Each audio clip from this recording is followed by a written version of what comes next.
got the dog. Didn't I tell you that was going to come up here with a non-electrical camera? Let's go, boys! Yeah!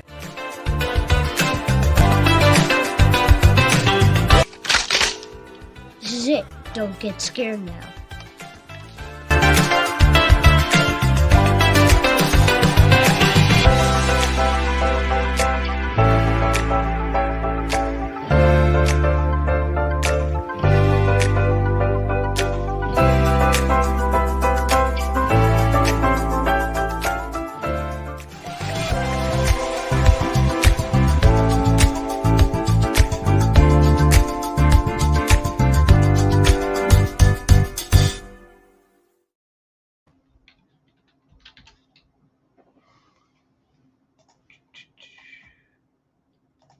Hey, welcome to Tier Ranker Fights. This is episode number 110. This is best TV shows of 2018 and 2019. So we're on a quest to do a decade series, but we realized there's way too much TV right now, which is not a bad thing. It's just a thing that it is what it is. So we are breaking it down, and we're doing 2018 and 2019. Eventually, we'll get to doing a full decade once we get back to when there's less TV out. But yeah, so if there's any questions about what you should be watching, we're here to tell you what you should be watching, what shows you should check out from this era. And if you're playing along with us, just tell us your favorite shows in the comment section. What shows you would want to rank and where and why you love them. So, or maybe why you don't like them. So, but I'm your host, Jordan, the TV hero, Anderson and I are movie hero and as normal. And yeah, let's go ahead and bring in our panel for tonight. We will start with Mr. Malcolm Lay. What's up, Malcolm? It's going good. And yeah, there's a lot of shows here that I've seen and a lot more that I haven't seen. Yeah, same here. There's quite a few I haven't seen, but the ones that I have seen, I'm pretty high on them. So it'll be fun to talk about them. So yeah. But we also have Jordan Owens, JPO. How's it going? Good. Happy to talk about some television, the boob tube, the small screen in your living room, the thing that you sometimes might be in your kitchen, but it's usually a small one. What? Yeah. Or if you're rich, maybe in your bathroom. Who knows? That Sherman Show guy that's watching it from his bathroom. I could also so be careful, kids. Right. But also joining us, we have Michael the Wolfman Wyndham. What's up? What's going on, guys? Oh, yes. Giving a wolf howl for 2018 through 2019, which had some banger shows. We have some. Oh, I've got a lot more chest hair. Want to have a chest hair battle? Is that what you want? Okay, geez, make me feel bad. Nah, but you do that with me. But yeah, over here. a great lineup of shows tonight. Some I'm very passionate about, some I haven't seen, but I'm excited to talk about them for sure. And then there's some that I'm sure I'm going to talk about that are like under the radar that no one else has seen. That happens. Yeah. Sure. Yeah. But that's the beauty of it. You can kind of talk about some of these lesser known ones and give us some suggestions of stuff maybe most people haven't seen, and we can check them out. So. Yeah. But we also have joining us. We have Dan Skip Allen. What's up, Dan? Hey, welcome. I'm glad to be back here talking more TV. I'll tell you what, I've seen a lot of these shows, but I'm not real like enthused by a whole lot of what's on the list. Really? No, glad to hear that. Yeah. Hopefully, we'll get some of the better ones on this list. But I'm really not a happy camper in regards to our list we have to choose from. Well, just think about what would end up in S tier from this list, the S of this specific list. That's what we're kind of going for. So, and we went through it with a pretty fine-tooth comb. We got most of the higher rated ones. We got like me and Malcolm really hashed it out. So I mean, there's not too much that's left out, but yeah. I did help them with a few of them. Like when I was we got some from Wolf too. Yeah, whenever I was talking about, I was like saying, "Oh, you have to include this show." I was like looking at some of the bigger ones. Yeah. But last but certainly not least, we have Chris Diaz. How's it going? Hello. Here to talk about, honestly, one of my two favorite years of television from this decade. Yeah. On this list. I had Well, so I mean, more to bring up, not to review. there's a couple on here that are they're some of my favorite shows that like ever made. So yeah, so I'm looking forward. There's to two it. that are in my top 10 of all time. So Same here. Yeah, but yeah. But how it's gonna work tonight for any first timers or anyone tuning in that isn't familiar with it, it'll be a tier ranker chart. I'll bring it up in a minute, and you'll see different tiers you can rank it on. And it'll be S for superior. Then it'll just be like grades in school, A, B, C, D, and F. And then we'll just go from the bottom of the ladder as will be displayed on the screen. We each take turns nominating a show that we want to talk about. And that person will give it a ranking, and then we'll go up the ladder, and we'll give some quick thoughts, quick rankings, and then we'll, based on the averages, we will just average them all out and see where they end up. So yeah, that's basically how it's gonna work. And let me go ahead and bring up the tier chart. Give me one quick second here. It's coming. All right, so I'm gonna do a quick little adjustment on my end, and we'll be good. So yeah, that's how it's gonna work. And I'm gonna grab my handy dandy notebook here because I'm gonna be keeping track of all the votes, the scores, all that stuff. So yeah, and you can see it here for anyone who wants to give it a look. There's tons and tons of stuff here. I mean, we had a list that was originally like over 200, and we had to cut about close to 100 things off of there. So if you don't see something that's here, sorry, we did our best to keep the top of the top in there. But yeah, but we'll go ahead and we'll get started. So Chris, you will be up first. So do you have a show you want to nominate? I'm trying to be true too, but I did go with the show that not a lot of people have seen. I just added to Netflix recently, but Cinemax and HBO Max. I'm going with Warrior. Okay. That's the bottom of this thing. Let's see. Yeah, I know it's on here. It's the W. Warrior. It's somewhere Right, right Watchmen, here. it's right there beside Watchmen. Yeah. There you go. All right. This show is loosely based on Bruce Lee a little bit, but it's an amazing show. It's a show that sadly got canceled by HBO Max. Too mad to this day about that. Full of great drama, great mafia tension, some awesome hand combat. We're not having this, bro. Especially raid and such, a lot of hand-to-hand combat, but also good drama within the show with the games and such. There's nobody that unlikable. DE had some better quality to them. Edward Corey, who not a lot of people love, is fantastic at leading this. Definitely highly recommended to nobody seen it. It's one of the best shows that sadly got canceled this past year. Yeah, sounds good. And Dan, what do you say about Warrior? Yeah, I mean, I really liked Warrior. I thought it was a good show, but I mean, it just shows you that nobody was watching this show, that it got canceled. Yeah, it got put. Netflix made a deal with Warner Brothers, so they got some of their stuff over to Netflix, and Warrior ended up going to Netflix. But it's a really good show, and I like it a lot. But it just shows you that nobody was watching this show, or it wouldn't have got canceled. If it was so good and everybody loved it so much as Chris did and I did, why weren't people watching it? You know what I mean? It's one of those shows that I think it kind of got lost in the shuffle with the HBO and Max thing, and it just kind of other things became more popular. So I would have to put this down at a C. Ooh, a C. All right. Mark it down. Wait, All right. You liked it? Wait, yeah. it. Wait, are we voting? Are you voting based on popularity or on how much we What the liked it? fuck? Well, let me decide Yeah. how I want to vote, and you guys decide on how you guys want to vote. If I feel like, even though I like something, I want it as a C, then that's how I feel. Yeah. Yeah, to each their own, you know. Weird ass logic. Make weird ass logic. Yeah. But Wolf, what do you say? Yeah. So Warrior is a really fantastic show. and it got canceled. But some of the best shows I've ever seen end up getting canceled. Like Ash vs. Evil Dead got canceled, and I love that show. Blind Spotting got canceled, and that show is incredible. So some of the best shows out there end up getting canceled, and it's really unfortunate. It makes no sense. But they're the best shows. Why do they get canceled? That means people aren't watching them.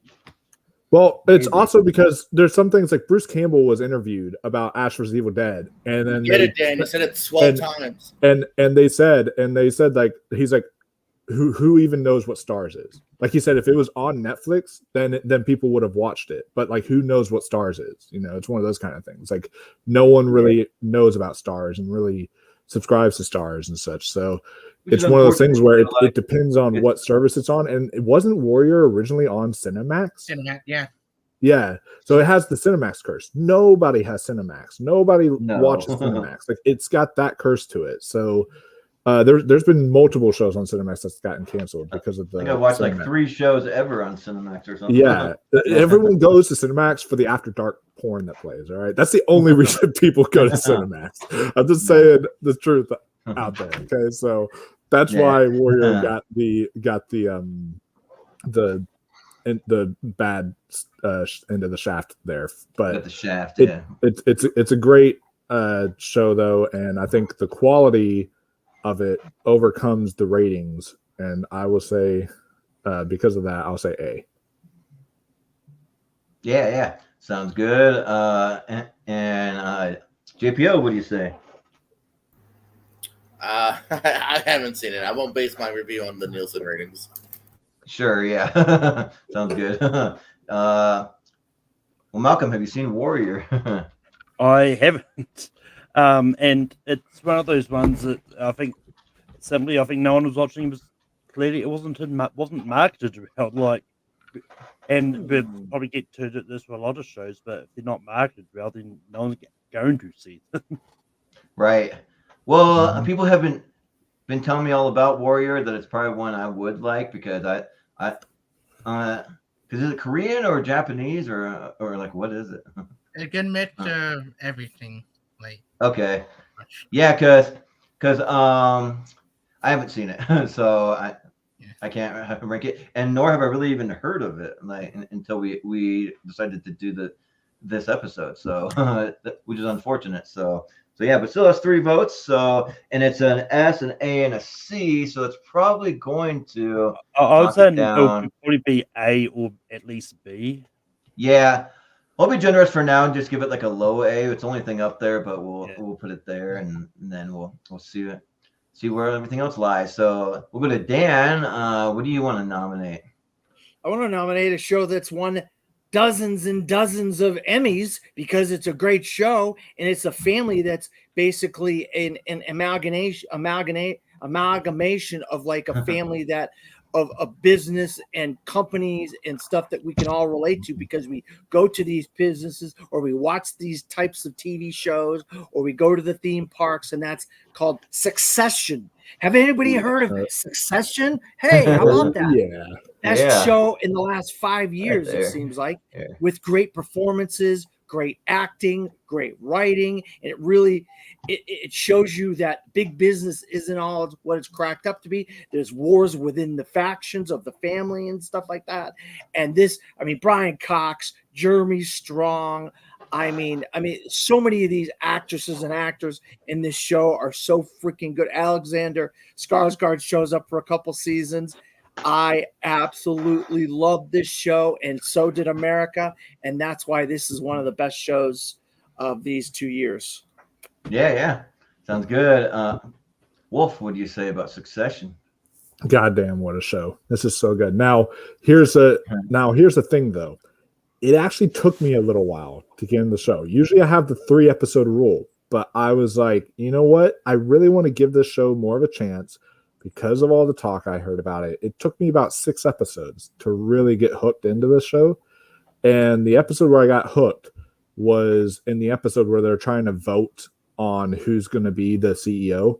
And Jeremy Strong's character isn't there yet. And so he's like in a traffic jam. He's trying to run to the place as fast as he can. Like that episode was just so tense and so on the edge of on the edge of your seat that from that point forward, I was just like, all right, I'm in. This is incredible. This is incredible writing, incredible directing. Just everything about the show is amazing. And from that point forward, it became pure perfection for me and has become one of the greatest shows of all time. One of the greatest shows, definitely of the last decade and of the 21st century. So I would definitely say S tier for Succession for sure. Yeah, sounds good. GPO, what do you say about Succession? I say I can't wait to get yelled at by Dan and Wolfman by saying I haven't seen it. Oh man, this is like probably going to be one of the biggest shows that you haven't seen on here. No, It's this one, like is it very done big. yet? Is it done yet, or is it about? Yeah, it's had over. its whole run.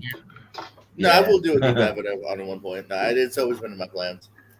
Yeah, well, that's all right. We'll go to Malcolm. What do you say? Have you seen Succession? It's one of those shows I've been planning on getting around to watching it at some stage, but I just haven't seen it.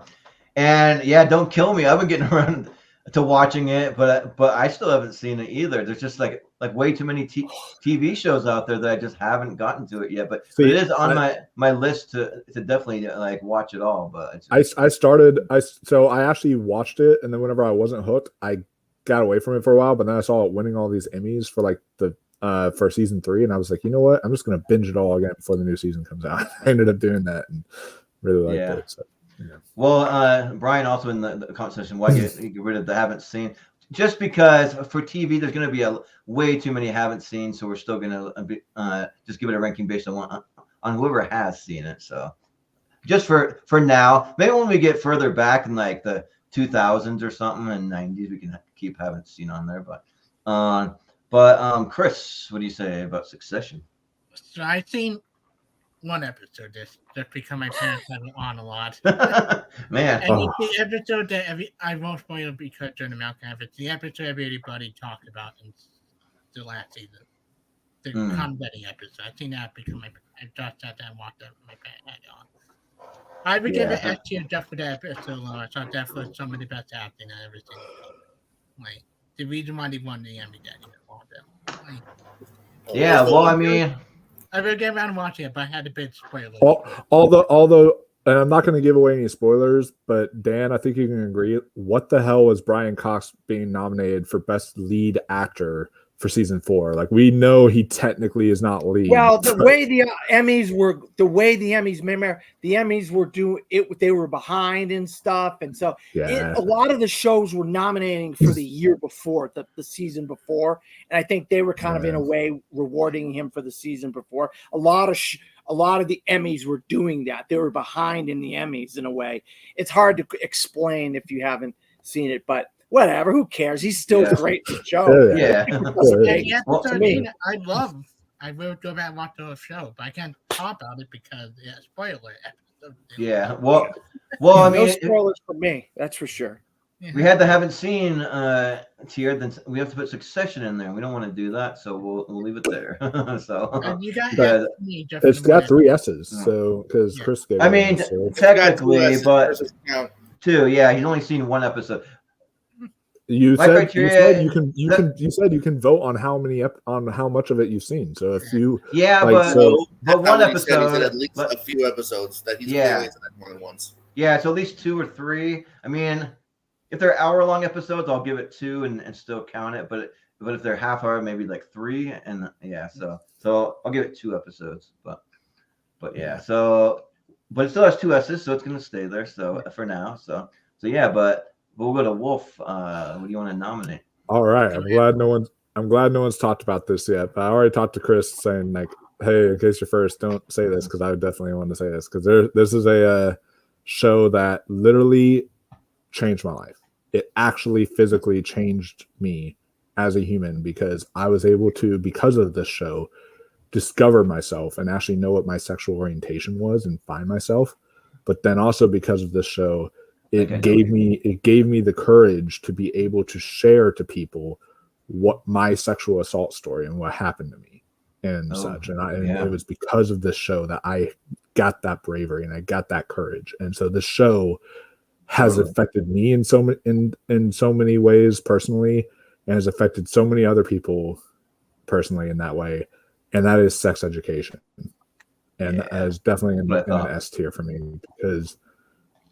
because this show is masterful, from the writing to the performances, just everything feeling so real and true to life, and just how this kind of, I mean, I can even relate to a lot of the situations that have happened in the show, and just you really connect to all the characters, Otis, Maeve, Adam, and I find it, and the arcs are interesting, like how Adam is such a bully in the first season, and you're just like, oh man, he's vicious, to becoming one of the best characters on the show and one of the most like profound characters on the show. So it's just, it's so tragic to me that I knew it needed to end. It didn't need to overstay its welcome, and I loved the ending. I loved how it ended, but it's one of those shows that after it ended, I felt sad because I'm like, my family's gone. Like the people I've been with, the people who've been on this journey of self-discovery with me are gone. Like it's affected me on that personal of a level. And so that's why I'm giving Sex Education an S tier for sure. Yeah, totally, for sure. Yeah. I appreciate your thoughts. JPO, what do you say about Sex Education? The show is also really funny at times, isn't it, Wolfman? Oh yeah, it is. Oh yeah. Oh yeah.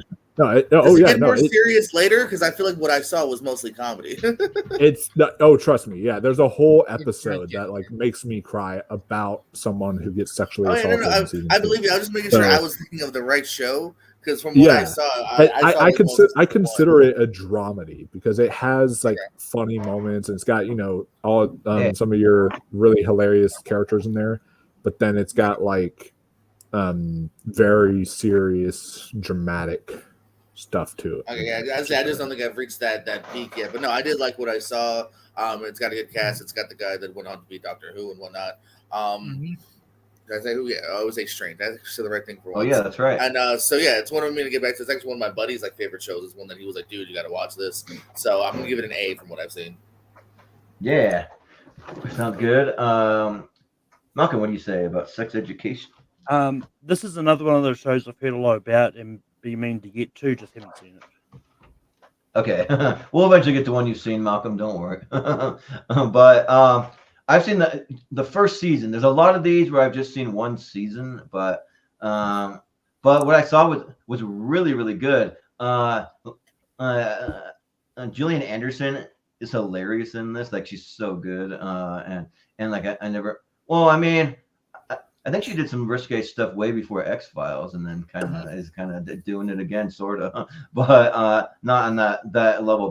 But she's like a sex therapist. But and then the one that always makes me laugh though is the one that plays Amy, and I think in real life she's Amy so good. Yeah, she's so funny, playing like the real ditzy kind of. She has these kind of like comedic cues where she just says something on a cue, and it's like really good timing too. And her arc in season 2, like really good. So good. Yeah, I'm looking forward to it. So yeah, I mean, it's kind of a show in my household. I have to kind of like just watch in my room because no one else would like. They'd be like, they do like, show what is this? Hey, like, this is inappropriate or whatever. My mom. So, my mom's a cool mom. When I showed her this show, and she actually got hooked and watched it with me after I. Oh, nice. That's awesome. Yeah, my mom might watch it. She's been kind of a little more relaxed, but not the rest of my family. but that's fine. But yeah, what I saw was great. I'm actually gonna give it a quick little console on my list. Where I have it. Oh, and yeah, also one of the funniest characters is Eric too. I love Eric. I feel on the black guy from the show. Yeah, he's great. That the one they call like what does the bully guy call him? He calls him something boner or like something like that. Yeah, yeah. But I have it as an S tier. It might be a little lower on my S tier, but it is an S tier for me. So yeah, I'll say S tier. But Chris, what do you say? Me and Wolfman would talk about this beforehand. This is one of my highest S tier. I love this show. This show that also hit me in ways, and I also think one of the more inspiring show. I think the acting's top notch. The fact never got nominated for Emmy boggled me, especially Gillian Anderson should have got Emmy nomination for this show. Like, but it's a great show. I have small issue with ending with that one particular relationship. I don't like the ending. I love this show. May vote is for life, always. Like, so it definitely has to for me. Yeah, sounds good. Dan, what do you say? Yeah, I'm a fan of Asa Butterfield. I go way back with like The Boy in the Striped Pajamas, Ender's Game, and some of these movies that he's in. And I thought, okay, so Asa Butterfield's going to be in a romantic comedy, a rom-com on Netflix. So they're going to definitely go to some different levels that like network television can't get to. But I'll be honest with you, I just couldn't get into it like these guys could get into it. So I would say this is more of a C tier for me. Ooh, okay. C. All right. Even though I love Asa Butterfield, I just couldn't get into the show as much as these guys could. Yeah. Well, we got two S's, an A, and a C, so it'll be the highest rated thing so far. So actually, three S's, right? Or did you say? For you and for Chris, I think with oh yeah, and me too. I forgot to write down my own vote. Yeah, and you, buddy. You're right. Yeah, I'm right. I'm counting my own vote. Yeah. So yeah, 3 S's, an A, and a C. So yeah, but we'll go to JPO. What do you want to know? Hey, don't scroll too far, buddy. Last on the first row. Let's get Barry on the S tier. Yeah. Ooh, yeah. Yeah, my boy Bill Hader, one of the best from SNL these last couple decades. So yeah, that dog agrees. Moving into more kind of dramatic territory. And season 1 is, and even later on, there's still some really funny stuff, but it gets very dark pretty quickly towards the end of season 1 and season 2 here. About a guy who, doesn't really know what to do with his life. He's kind of got some PTSD from the army and has become kind of a hitman. Stephen Root. I want to just go ahead and name almost half the cast, but Stephen Root, so good. Different kind of Stephen Root that you've ever seen too. I also love how the show ends with Stephen Root, and then NoHo Hank. Oh my god, a scene stealer. I'm pretty sure was supposed to die early in season 1, ends up becoming one of the MVPs of. Again, as I say, of any kind of dramedy that's out there here, and again, just the whole arc, it makes some brave turns all the way to the final episode. I don't feel like you can totally see where it's going to go. And then also shout out to another MVP guy that we all love, probably from other things, Henry Winkler, giving his best dramatic performance as well. And again, an arc that like where he is in season 1 and where he ends in season 4 or whatever, like the stuff that he gets to do in between, such good stuff. Also, one of my favorite kind of bottle episodes too, where there's the karate dad and his crazy daughter. I also love the Henry Winkler's cop ex-girlfriend and her dad and Henry Winkler have this one scene where he's in a chair and they're just some really great memorable stuff. And S tier for Barry.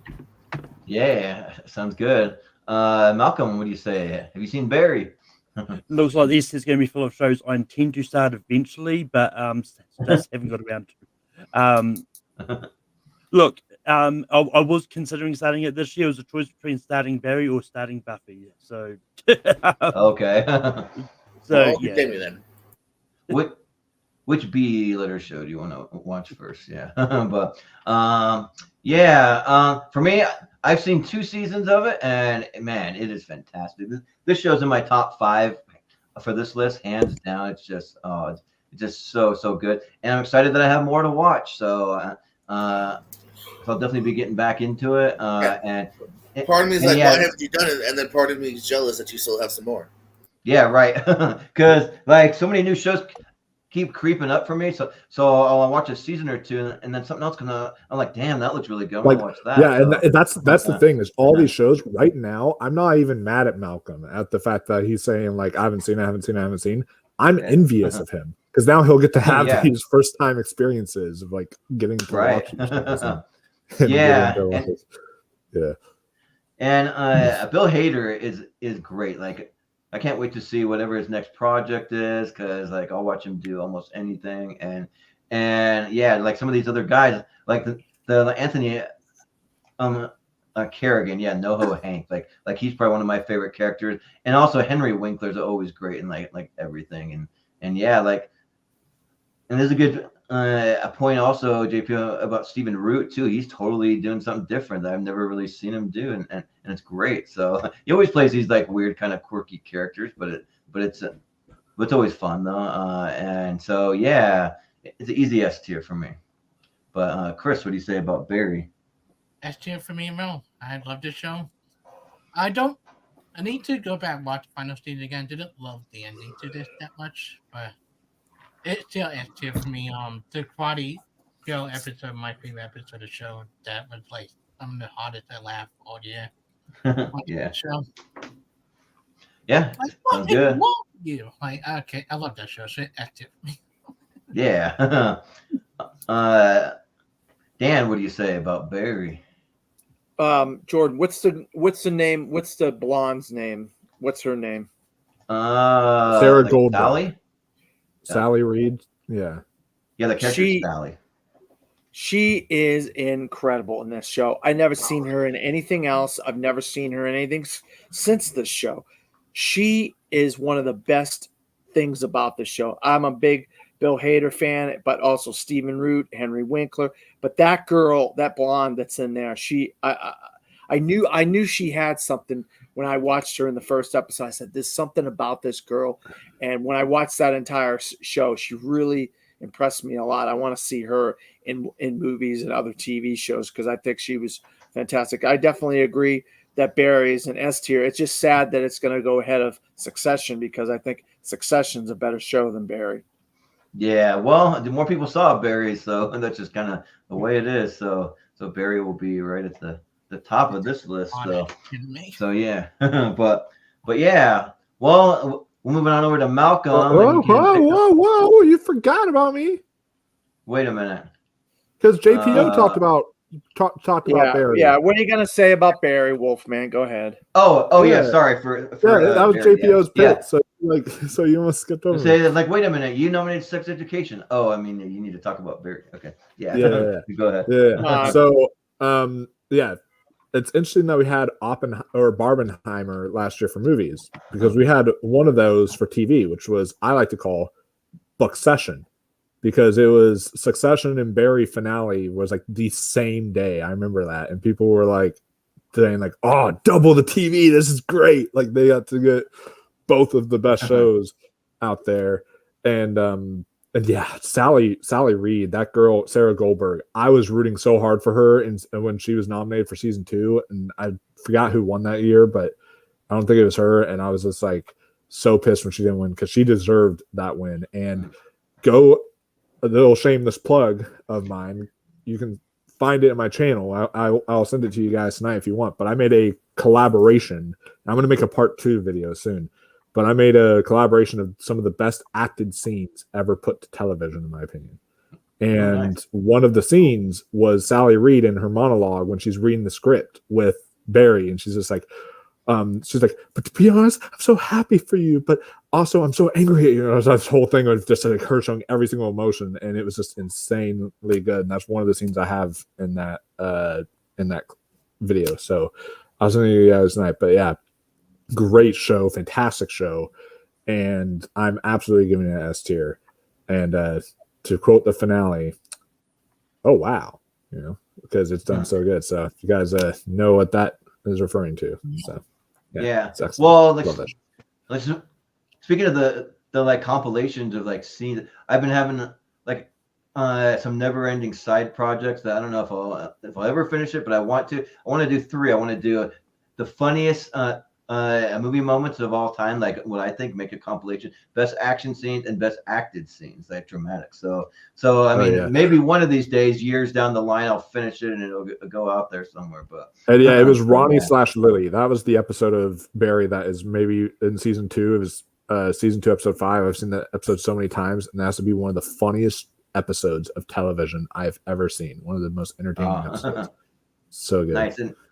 And Brian's saying that it's a great show featuring people talking in the room. Yeah, but they're doing more than that. Like he's an assassin. He's doing some improv stuff. There's like good. I don't know if you would like Succession, Barry. I don't know if you would like Succession, Jordan, because Succession is people in rooms talking. And that's what Succession is, but it's not what Barry is. Yeah, right.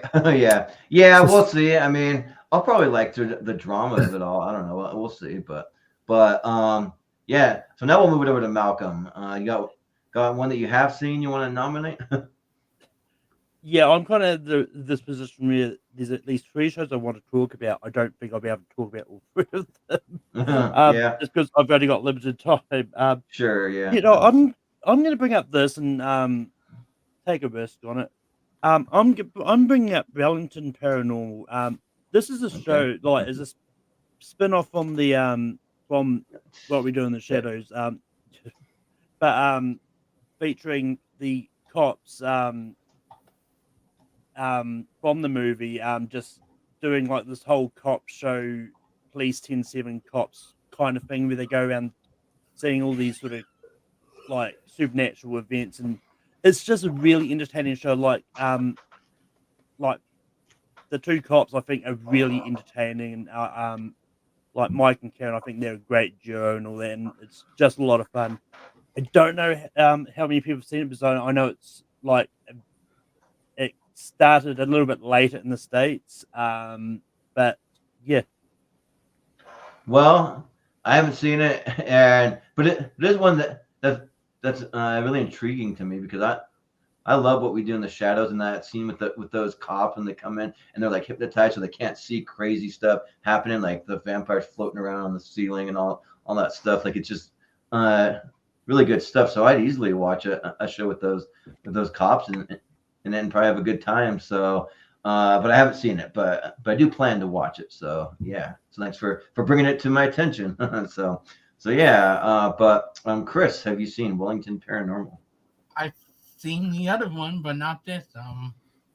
It keep me around to getting to watch it, because this and I be a mad. Every time I look at what to watch, it pop up, but I haven't got a chance to see it. But I do love the cop in the movie, and my favorite bit in the movie is the bit where they go in the house and all the vampires are coming on. But I just haven't seen the show. Yeah, that's fair. Dan, what do you say? Have you seen Wellington Paranormal? No, I haven't. Unfortunately, Malcolm. Sorry, I haven't even seen What We Do in the Shadows. So there you go. Oh man, dang, That's you gotta great. see that. Yeah, but well, all right. Well, Wolfman, have you seen it? I have seen, because I'm such a huge What We Do in the Shadows fan, the movie and the show. I have watched Wellington Paranormal. I watched it with my mom because she also loves that kind of stuff. And so we watched, I think it's over now. We watched all the seasons. I believe it's had its whole run. And so we watched them all. And yeah, this is a really funny show, really great show. Not quite on the same level of like the What We Do in the Shadows TV series. That's like the funniest show currently on TV. Like, it is so funny. Oh, yeah. But Wellington Paranormal is definitely a really, really good one that I definitely recommend for any fan of that kind of humor. So I don't, because I know I'm going to put What We Do in the Shadows in the S tier. I don't think Wellington Paranormal is quite S tier, so I'll give it A. But I do really, really like it a lot, though. Yeah, sounds good. That's fair. JPO, what do you say? No, unfortunately, I have to add to I haven't seen it, but holy shit, I'm definitely going to. I didn't know this existed. I believe it's all on Max now. Good to know. Yeah. I might have even like scrolled by to just went, I don't know what this is, and moved on. I just didn't know that any relations to What We Do. So, well, I'm glad we can bring some awareness to it. And yeah, no, I 100% want to watch this. Yeah, and it's got one S and an A. Now, if we don't get enough in the S, things can get bumped back up. But since it has a little less votes than Warrior, I'm gonna slide it right behind Warrior. But that's kind of where it's at for now. So, all right. So it is on to me. So I'm gonna just start off with a bang with a show that may be almost my favorite show of all time. It's debatable. Like, it's just so good. It just gripped me from beginning to end, and had a lot of nostalgia. I got to go Cobra Kai, baby. I gotta throw it up there in the S tier, because this show is absolutely incredible. I mean, like, this is the template that, like, I believe that if you're gonna make a TV show based on any previous movie property, do it like similar to this. I mean, it obviously depends what it is, But I mean, the show has great writing, it has great humor, it has great acting, it has great music. It's got some dramatic scenes, some action scenes. Like, it has it all for me. And for me, like, that's what makes like pure entertainment for me. When you have all those elements combined, that's what I love, to just see it all in there. And you get some like really cool flashbacks to like Mr. Miyagi and like some scenes from the movies. And I turn people onto the movies who've never seen it. Maybe I'm even a whole new generation. I know I have some cousins who like, they went back and they rewatched all the Karate Kid movies because of the show, and now they absolutely love it. I got to meet some of the stars. I got to meet Johnny Lawrence. I met Daniel LaRusso, and I met Peyton List, and I got pictures with them, and like they were all like really cool. I mean, it's always weird at a convention because they're like as nice as they can be, but they're trying to shuffle everyone through this line so they can just get over with their day kind of thing, because or else they're going to be there forever, and they probably have places to be. They got to be at a signing, and they got to be in one place or another. That's why Ashley Eckstein was awesome to me, because she literally stayed until she signed every single person's autograph. She did not care. She wanted to like be. That's there awesome. It was like so yeah, cool. that's really cool. Yeah, but yeah, I'm like really curious how they're going to do the final season, because it's going to be an extended, kind of longer, 15 episodes. So that's cool. They're going to go out with a bang. Yeah, and then they're gonna do it over like little breaks. I guess they do part of one and part, so it'll feel like little mini seasons maybe. And like there'll be 6 episodes each, from what I've heard. I think they're going to be like. And 6. I like it because it's the finale, so they want to just make it dramatic, kind of give us a little bit here and a little bit there, and like more to look forward to. I don't love it when they like take these huge breaks if it's just like in the middle of a season and there's going to be more seasons to come. It's like, just like give it all to us at that point. But for a final season, I'm actually kind of cool with it. So yeah, I'll say S tier for Cobra Kai. But Chris, what do you say? I like Cobra Kai a lot. I think the show that is very entertaining from start to finish. I think my favorite stuff is when they does connect to the other movies. I love when Daniel go back to Karate Kid 2 to the place to meet his rival from the second one, and then reconnecting, and then running into the Chosen. Yeah, I thought that one of my favorite episodes from the show. I think it's just touching episode, especially with the Miyagi. Once he leaves him, that moment, like. I think it does go a little bit over the top at the time. I think the ending last season was really unbelievable in a way. Yeah, kind of hard to believe that would happen. Yeah. How the guy escaped prison and everything, pretend to be dead. Like, this is fast. But I love S tier for me, but I do love the show. But it's just a couple of things keep it for being high S tier. Yeah, sounds good. Dan, what do you say about Cobra Kai? Well, I'll tell you right now, I grew up with The Karate Kid. The Karate Kid was right in my wheelhouse of films of the 80s, of that nostalgia and stuff. So when I heard they were making this a TV show, but it was on YouTube Red, I was like, oh, man, that sucks. I'm not getting YouTube Red for a half-hour Karate Kid show. Then Netflix bought it. I was like, thank God. And I got to watch those first 2 seasons. I was just blown away by what I was watching, and the show keeps getting better and better and better. I didn't think they were going to do enough this season. I even put in my review of the 5th season up. That's the end of the show, and then come to find out they were going to end up doing a 6th season. I just hope they have Hilary Swank. I mean, you can't do a show about Karate Kid. You have all these other characters and all these. You bring back all these people. You haven't brought back Hilary Swank yet. You got to bring back Hilary Swank. Maybe she was busy before doing other things. Who knows? But what's she doing now, though? She's not doing anything. It's like she's doing movies for Angel Studios or whatever that movie was. She did. That was a really good movie, I might add. She was also in a TV show. She had a TV. Something in Alaska, some show that took place in Alaska. She was busy. But I love Cobra Kai. I think William Zabka is the real heart of this show. Yeah. His character to me is what really makes the show as great as it is. I never thought I would love this character as much as I have. It's one of my favorite characters of recent memory on television. I just love Cobra Kai. So definitely huge S tier for me. Yeah, sounds good. Wolf, what do you say? So, you mentioned Peyton List, and here's a very brief story time with Wolfman. So, Okay. I one time was auditioning when I was younger, much younger, for that Disney show Jessie. You know, the one that had Oh, really? Peyton List on it when she was very, very young. Oh, So dang. I auditioned for it, and I remember getting a call back, and I was excited because I thought I got the part. But they actually turned me down, saying you were so good. But here's the thing: you're too good. We're looking for Disney, not Shakespeare. And I was like, what? So I was like, how does that make sense? So that's the thing. And so I was going to be playing. Disney can be great acting. I was going to be playing a crush of hers, so I could have been sharing a kissing scene with Peyton List. If I actually would have gotten onto that show, but never happened. So so now it's just a fantasy after that. If I ever interview her, though, I'll tell her about that for sure. Yeah. One day, maybe. Sure, yeah.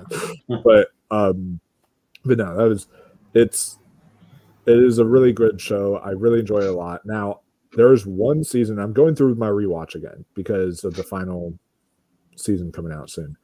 I'm going through my rewatch again.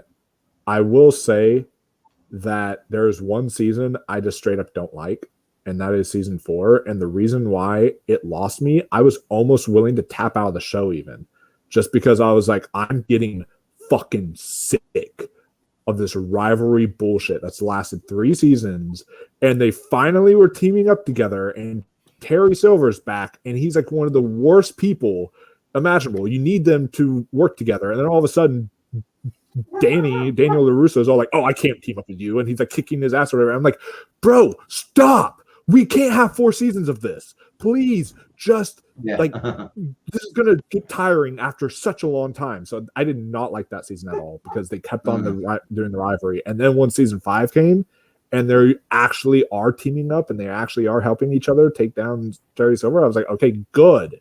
This is a new direction. This is where I want things to go. I didn't want you to overstay. You're welcome Eagle with this Fang, whole rivalry crap. I'm because of that, and because sometimes the angst can kind of get annoying for me. Like, I don't know, some of the angst can be a little bit overdone for me. I would actually give it like a high B tier, honestly. But it's like it's one. Yeah, I'm not as high on Cobra Kai as other people are, but I still really you didn't grow like up with it. the movies, so that's fair. You grew up in 2007, right? no, The callback to our last episode. I did watch Karate Kid Part 1 when I was younger. I didn't watch the other 2, but it's just and yeah, even if I did grow up with it, I still probably would have been annoyed at that fact in the show, and I just that season took me out of it for that amount of time, and so that's why I'm But season 1, season 2, season 3, and season 5 are all great. But yeah. Well, all right, that's fair enough. But JPO, what do you say about Cobra Kai? Well, I'm proof positive you don't got to know the movies at all and still love this show because I love the show, and I've only seen the Jackie Chan one. Oh dang! It's fight. Yeah, never gone back, and because of the flashbacks, I don't feel like I need to. But I love the show. I think it's really well done. It's a lot of fun. Shout out to Paul Walter Hauser as Stingray, who has now gone on to become a pro wrestler and uses the crane kick sometimes to win his matches. Fucking awesome. Shout out to my boy Brett Ernst, who I've worked with a few times in comedy, and he's Louis LaRusso. He's in several episodes throughout the series.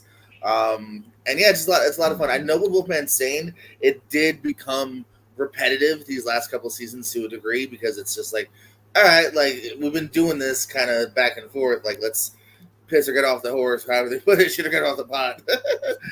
Kind of rivalry that ends with a tournament every season, you know. Yeah, they just it was kind of starting, I think, to lose its luster a little bit, but I do feel the highs are high enough to where I'm still happy to give it an S because I think the highs are pretty high. Yeah, well, JPO, you might be looking forward to maybe that that weird Karate Kid of Jackie Chan and I don't know why. Ralph Macchio. For some reason, I spaced on his name. Yeah, the Ralph Macchio team up. Yeah. By the way, Well, Ralph I don't think Macchio I has liked the the movie. I just said I saw the movie. right. Ralph Macchio, Sure, by the way, I just want to point out he has the John Stamos curse because he is 62 years old, I think. And Yeah, I he know, looks that's crazy. as good as he does. It is He does insane. not. And a curse. Like, The reason why they pushing the season out so much because they want to time it with the movie coming out. Yeah. But Malcolm, what do you say about Cobra Kai? Yeah, I wasn't that high on the Karate Kid movies to begin with. I've seen about 3 episodes of Cobra Kai. I liked it enough. I'll probably continue watching it eventually. But based on what I've seen, I've got to give it a B. Oh, dang. Okay, so 4 S's and 2 B's, so that pretty much puts it like still, but like pretty high, surprisingly, like right behind Barry still. But yeah, so yeah, it'll end up right there, and then we are back down to Chris. So what do you want to nominate next? You know what? I'm going with the show that the new season about to come out next week on The Boys. Ooh, I okay, think yeah. it is a show that nobody expect much from on Amazon Prime, and it's become one of my favorite superhero shows the last couple of years. I think it has the best TV villain the last couple of years with Homelander. I think he is haunting, he is scary, he is sympathetic at times, but man, you do not want to fuck with the guy. The superhero commentary is really good, it's very funny, it's shock value humor. I mean, season 3, episode 1 alone with the opening, it's like my jaw just dropped. I had to pause it so my parents could walk in on it. But yeah, I think it's brilliant. I think it's great writing. I think great character. I can't wait for season 4 with Jeffrey D. Morgan coming in. And like, this is one of my favorite shows to watch. And Homelander, yeah, best TV villain last couple of years. Yeah, sounds good. Dan, what do you say about The Boys?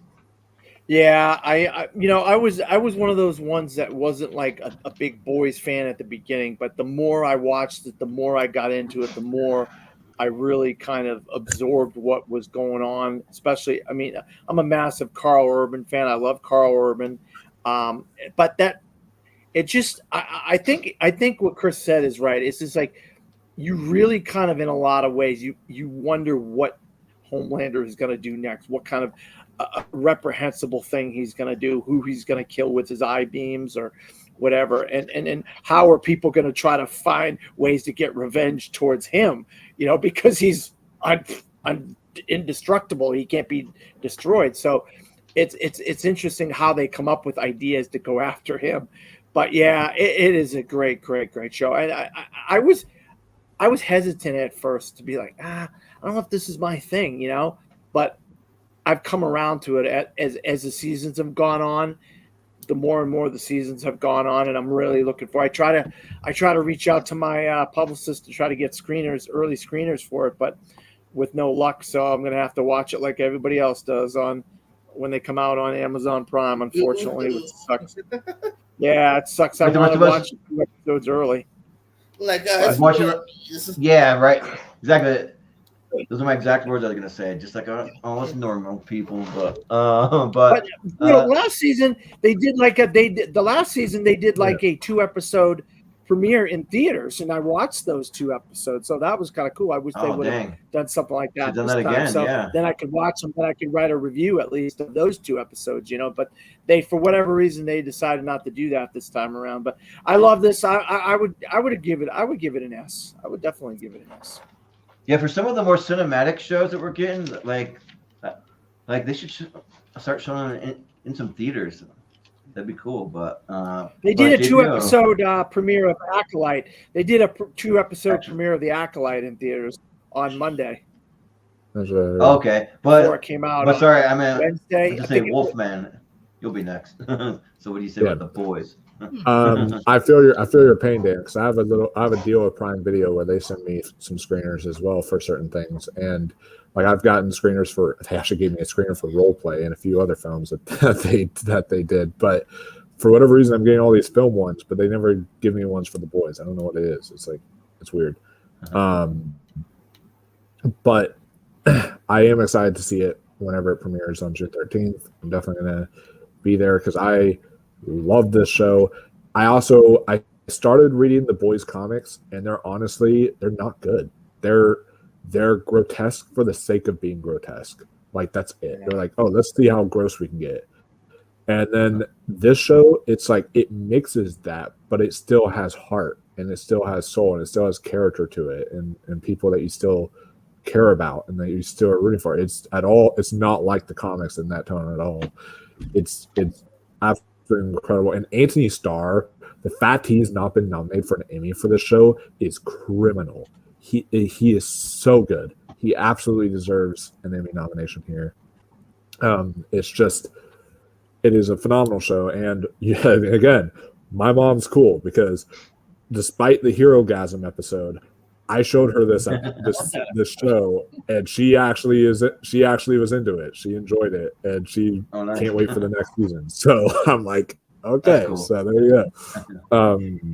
Yeah, it's wild, but I think I would also have to go S tier for the boys. There's another show I gotta watch, like away from the rest of my family. Yeah, but that's fine. But JPO, what do you say?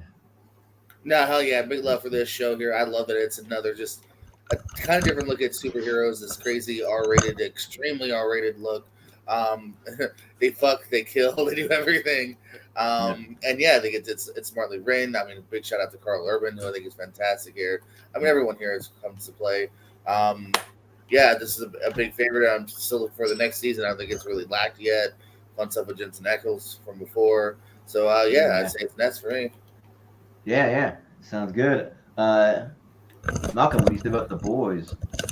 I mean, well, all I can think about being up to screen is maybe there's something big happens at the start of the season that they don't want spoilers getting out, so that's probably why they're being very careful of sending out screeners and that. And also, we're lucky Chad's not here, but he probably would have dragged it down. He said the tournament fights, he doesn't like the boys at all. I know, right? But I love the boys. It's easily an S tier. It's great. He probably would have gone like F tier or something. And it's like, no, thank you. Because the boys rules. It's so good. When I first watched it, I did kind of have a little bit of that feeling. They're just going over the top for for like shock, like value and like just to be shocking or whatever. But it does actually have a lot of heart to it. And I thought that the one everyone's going to be talking for awards was maybe going to be Carl Urban because he's great. But then Anthony Starr just like kind of steals the show overall. But I still love Carl Urban in it, and like Jack Quaid, like they're kind of like interaction too. They're both pretty good. Sign into editor. I don't know. That just popped up out of nowhere. But and there's some fun guest stars that'll pop up from time to time too. Just like here and there, like Giancarlo Esposito pops up for a minute. Simon Pegg does. Haley Joel Osment, like Sean Ashmore.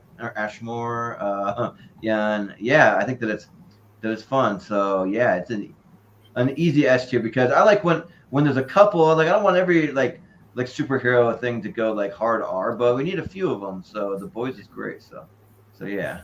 There's another superhero R-rated one that might be unrelated. Yeah, so that's another unanimous one. So it'll be actually higher than Barry because it has one more vote than Barry. So yeah, because Barry has 5. So they both have it. Okay.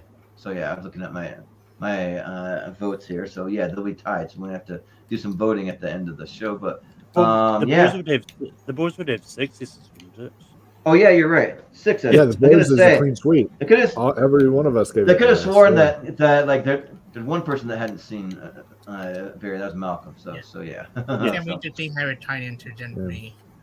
Yeah, so it'll be right at the top. All right, we'll go to Dan. You got another one you want to nominate? Yeah, I love. I mean, you guys already did Sex Education, but I think a more gritty, realistic show about high school and sex and drugs and just I think it's one of the most realistic shows about high school life and adjacent to the parents and how they act, and it really shows where we are in our society as a whole, as how kids are acting and what's in their minds and stuff like that. I think the writing is incredible, the acting is incredible, and I want to nominate Euphoria. Yeah, that's what I figured you were going to go for. Yeah. I had to go for Yeah, I love Schaefer, Hunter Schaefer. I love Jacob Elordi. I like Zendaya. I like Dane. What's his first oh God, something Dane. Is it Chris Dane or something? He was just in Bad Boys Ride or Die. He played the villain in Bad Boys Ride or Die. Dane. The father of Jacob Elordi's character. He's incredible. I mean, the one guy, he just died, and it's so sad. I loved him in Euphoria. The one actor that he just passed away. He was in Abigail. Abigail. Yeah, that was sad to hear. Oh my God, he's so good in Euphoria. Storm Reed is in there. Coleman Domingo is in there. I mean, what an amazing cast. We're gonna get season 3 or so. I think it's season 3 in January. So I cannot wait for season 3 of Euphoria. I think did they confirm that? Because last I heard, it was like indefinite. Like they didn't know when it was going to come out. Well, I heard January, but hey, I could be wrong. You know, things change. But I love this show. I think it's one of the most intelligently written and directed shows. I just think it's an incredible, incredible show, and hopefully you guys have seen it. Yeah, so I'm seeing here, as of 2024, Euphoria season 3 is expected to return in 2025. I'm not seeing like an actual release date right here, but it says 2025. I doubt they're going to put that in Last of Us. Yeah, so, but Wolf, what do you say about Euphoria? Well, yeah, the only reason I say is because I remember the last news I heard, they said that like they haven't even started shooting for season 3. And really? I thought they've been shooting all along. No, it was one of those things where there was a whole thing at one point where they weren't even in production yet, and because of I think there was some drama that happened because of The Idol, and because of some other things that happened, and it was just like the guy who did Euphoria, and that's why. And it's A24 and that's why too. It's an A24 production. I might add, in case that makes. Oh yeah, I know that. And A24 is consistently busy too, so that could be part of the reason why. But yeah, Eric Dane was the guy's name. He was incredible in season 2 of Euphoria, and then Angus Cloud was the one that passed away, which is so sad because he was one of my favorite characters on that show. And I am a huge fan of Euphoria. I really like it a lot. I have seen it. I love it. I will say this. The fan base, and I'm not talking about you, Dan. I'm talking about because you're very mature and intelligent, but like the younger fan base, the fan base of like teenagers who are watching this show became very toxic because I had conversations with some of those people, and they were like, they are treating it like it's High School Musical, the series. They're like, I ship these people. They deserve to be together. They need to be together. Oh, this is like my dream team. # team this, # team that. And I'm like, and they're doing stuff like that. I'm like, do y'all not understand? Every single one of these characters on the show are fucking toxic. None of them deserve to have a relationship. Why are y'all like wanting this? Y'all are completely idiotic and stupid. I just have to say that up front. Like these teenagers who are watching this show, they don't understand it, and they should just go watch their freaking High School Musical series for all I care. All right, this show is for adults and all that stuff. Right? You're right. So I just gotta say that up front. So it's really very good mature show, content. And I like it a lot. And season 1. For season 1 alone, like I didn't like season 2 as much. I kind of stepped down a little. It was a little bit of a step down, but because season 1 was so good, and I love the special episodes they did that you can watch, like HBO did, the 2 that were in between the season 1 and 2. Because of those, I loved them so much. I will give it S tier because this is a really, really well made show from A24. And Zendaya, my God, she's so good. Sounds good. JPO, what do you say about Euphoria? I'm sure it's good. Look, the president never saw it. Okay. Yeah, that's fine. Malcolm, have you seen Euphoria? My vote wouldn't count anyway. I've only seen one episode. It's one of those ones like you don't want to. I wasn't going to binge at all. Like it's like I started watching it again. I can't remember. There's a reason I started watching it. I think just because I was curious about watching it. But it's like, and just for that first episode, like yeah, I'm going to take a break and watch it at my own pace. But from what I can see online is like HBO is still planning for it to release in 2025, but there's really no date on when they're planning to start filming yet. So Yeah, and I'll also say that I haven't seen it yet because I've been a little like hit and miss on Zendaya. I think she looks like depressed all the time.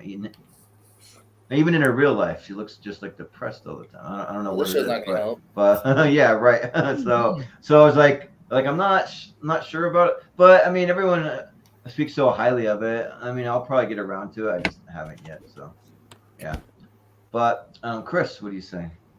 I had tried to watch it, but I have done stuff with myself and with my family who full of people, addicts and alcoholics and such, that it showed that it's hard for me to watch because of what Zendaya goes through on the show. Because my brother is like that. I've been dealing with that almost for 25 years. Like that is not something I want to see on TV. Like it's hard for me to watch at times. I will give it a chance eventually, but I think I just need to be in the right mind space for it for the moment. All right. Well, it has 2 S's, so it'll be just right where it's at, right by Succession. But for me, maybe like Zendaya needs to do like a slapstick comedy or something like wacky or something, just to like get see her smile for once. I don't know. She did. It's called Spider-Man. Spider-Man. That's the closest thing she's got. I mean, Yeah. she angsty. smiles at times and challenges too. Yeah, that's true, but it's kind of like a little smirk or something. Yeah. But yeah, but we'll go to JPO. What do you want to? You keep on skipping me, bro. Wolfman again? Oh, sorry. For some reason, What is it? You skipped me. for some reason I thought you were the one that brought up Euphoria. Sorry. No, it was That- Dave. I can't remember. I can't remember who brought it up. I don't know. I'm doing too much multitasking here, but so Wolf, okay. All right, so I'm gonna go with another one of my top 10 shows of all time. More on the lower bottom, but it's like number 10 for me. I think the show is phenomenal. It's one of the best shows of last decade, like high up, maybe even arguably it's debatable. I'd have to really discuss it, but it is Mike Flanagan's masterpiece, Haunting of Hill House. I have seen this show so many times, H or T? and I adore this thing. I've seen the show about 4 times already, because sometimes when I just want to watch a show that will make me not only super emotional and get me to that place I'm looking for, but also give me those like satisfying, chilling moments. I'm like, this is the one I go to, and I love the aspect of it that it has that rewatchability because of the fact that it's almost like a look and find, because there are times when you're watching it and there's a little ghost in the background. Like every rewatch, I always notice it. There's always one standing in the background. At one point, she's serving dinner to her kids, and in the glass cupboard, you see a entity just standing right there in the glass cupboard. Or sometimes whenever they're walking by and they're having a conversation in that one take episode where it's like all moving like this, and they're all like talking in there, you see a ghost right at the stairwell, like staring at them right at the stairwell and stuff like that. So it's really interesting how they'll do that, and it adds to the rewatchability effect. But the Bent Neck Lady episode, that is some peak television at its finest. And as someone who's been only once in my life through sleep paralysis, that is very accurate, and it is extremely terrifying. So this show is brilliant, and I forget the girl's name. It was like Victoria something who played who played Nell on the show, but she was incredible. Everyone was incredible on the show. The writing is incredible. The characters, just everything about it is just incredible. I haven't seen a horror show this good since, honestly. So definitely Haunting of Hill House is S tier for me. Yeah, sounds Thank good. you, Wolfman, for getting me nightmare again. Thinking about the rat neck.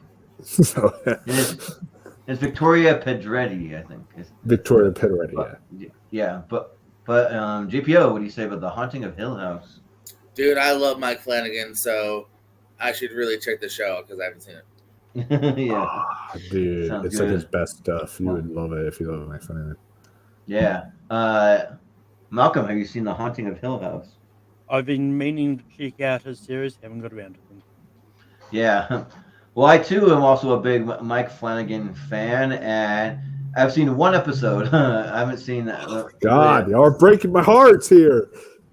Yeah, I haven't seen enough to really rank it, but I did want to check it out, and I definitely want to go back and finish it because it was really, really good. Yeah, I liked like Carla Gugino. She was pretty good. Henry Thomas, like some of those guys, but yeah, I can't really say too much about it. So, but Chris, what do you say? The Royal Wolfman got you back here. It's definitely S tier for me. This is. I go back and forth between this or The Fall of House of Usher for my favorite Mike Flanagan TV show on Netflix. I think they both brilliant. The acting both brilliant written. They both scary as hell. Bet that lady alone gave me nightmare. Gave me the biggest jump scare of the decade for TV. Like, yeah, S tier for me. Brilliant acting, brilliant writing. Should have got Emmy Love wrestling for the acting, but S tier. Yeah. Well, Dan, what do you say about it? I'll tell you right now, I think Mike Flanagan is a horror genius when it comes to TV shows and so forth. And it's like he hits banger after banger after banger when it comes to these horror TV. You think, okay, can the next one live up? Can the midnight what was the one Mass. Midnight Mass live up to the last one? And can Fall the House of Usher live up to Midnight Mass? And they all keep living up to each other. And it's just like, this guy is incredible. And he's one of our best horror producer / writer, director people we got going.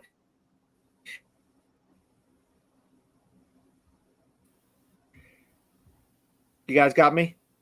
You guys got me now? Yeah, broke up. Yeah. Broke up. Yeah, I'm sorry, guys. I apologize. That's why we've had what I call it the horror renaissance over the last. What would you say, Jordan? Oh, you're still breaking up, kind of. So. Oh, am I? You guys can't hear me now? No, you're good right now. Yeah. Oh, okay. I'm sorry. Okay. Yeah. That's why the horror renaissance over the last 15 years, it's like Netflix has given voices and we also had, Blumhouse and people like that have really given voices to new voice artists that can really bring stories like this to the air. I've watched all these Mike Flanagan miniseries. They're all fantastic. I would say A for this one though. A. All right. Sounds good. And that's it. Yeah. So we got 2 S's and an A. Okay. So let me see where that goes. At least above Succession. I think that's about where it's gonna be. So let me put it right there for now, and yeah, we'll see what happens. So, but now we'll go to JPO. Once the people at the top 3 watch, it should be high up for y'all if y'all are a huge fan. Yeah, like I'm a big horror fan. As long as it's not like over the top gory, then like I absolutely love horror. So yeah. I mean, I don't mind a little gore, but not, but JPO, what do you want to nominate next? Yeah, this time we do want to scroll all the way to the bottom here. We didn't get too high for Wellington. Let's do What We Do in the Shadows. All right. Right there. You gotta make it easier for me what not to mention. There you go. You're welcome. I love the movie a lot. I slept on the movie for a while here. It's not something I got to, and then when I finally did, I was like, oh, why did this take me so long? I almost did the same thing with the TV show. I feel like it was maybe already in at least season 2, if not 3, before I got to it. But then again, I think they cast a whole great new cast here. Everyone, the main guys, even the you can't see it now, but the on your background there, the energy vampire too. It's such a fun. Oh weird yeah. addition. That dude's so Yeah. funny here. Yeah. That guy's awesome. Good stuff with Guillermo about him wanting to be a vampire here, and the how that kind of transitions. He's got I love Harvey. Yeah. Wheelan. See He's him kinda there so- up in the so corner safe. there. Yeah. Yeah. The whole cast at the top here. Oh, even Kristen Yeah. Shaw's in that photo. Yeah. Yep. I love her.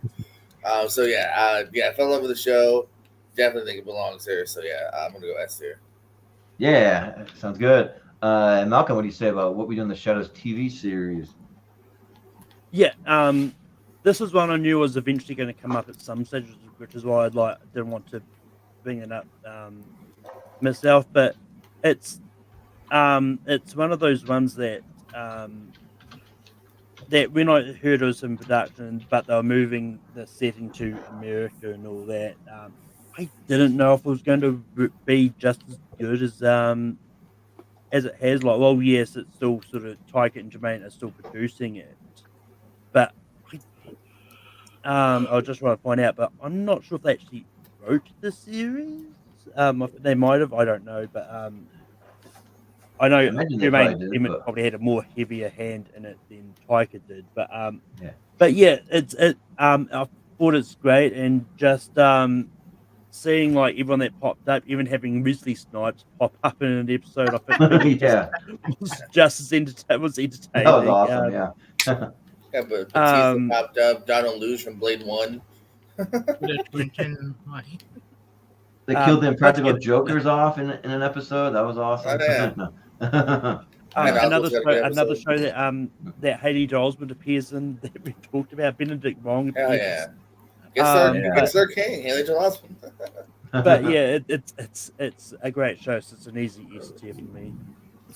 Yeah, so I mean, I'm already a massive Taika Waititi fan, and for as much love as I have for the movie, I think the TV show even does it slightly better here. Like, I think that they're neck and neck, but I mean, but the show is just so good. Like, I love all the main cast. So I met Harvey Guillen at a convention. He was really cool. It was during the writer's strike, so like I wanted to ask him questions about the show, and he couldn't talk about it too much. But he's still like one of the nicest people to meet. But and then yeah, like Matt Berry, like he's great. And then the one that plays Nadia, it's like Natasha something, but she's great though. She's might be one of the funniest ones to me on the series. And I love a good like hilarious female, because like females, I mean, for me, for my taste, I don't have a lot of females. I just love their style of humor, but for her, it really hits for me. And then yeah, the energy, vampire Colin Robinson, especially like when they have to revive him and he becomes like a little kid, and he's like he goes from like a baby to a teenager, and he's like a little kind of angsty like teenager guy, which is pretty funny. And he's like singing, he's got the voice of a child kind of thing. There's some really good stuff here that just works really well. I mean, even like Doug Jones popping up and playing like a weird Baron whatever guy, that like the old school vampire too.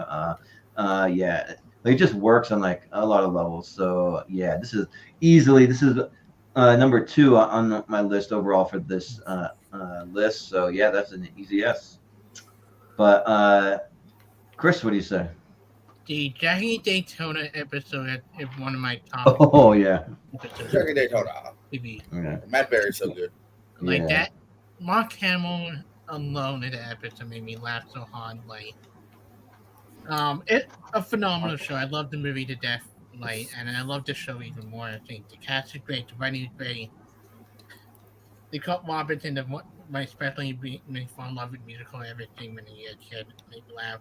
Oh yeah, easy S tier. This is one of the best comedy shows of the last decade or so.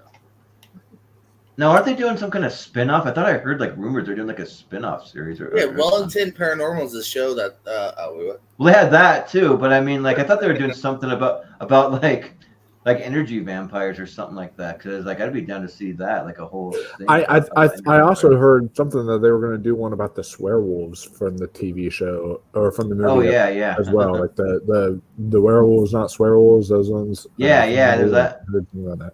That also too. So just anything in this world, just give it to me. Like I'll watch it all. Yeah. So, but Dan, what do you say about what we do in the shadows?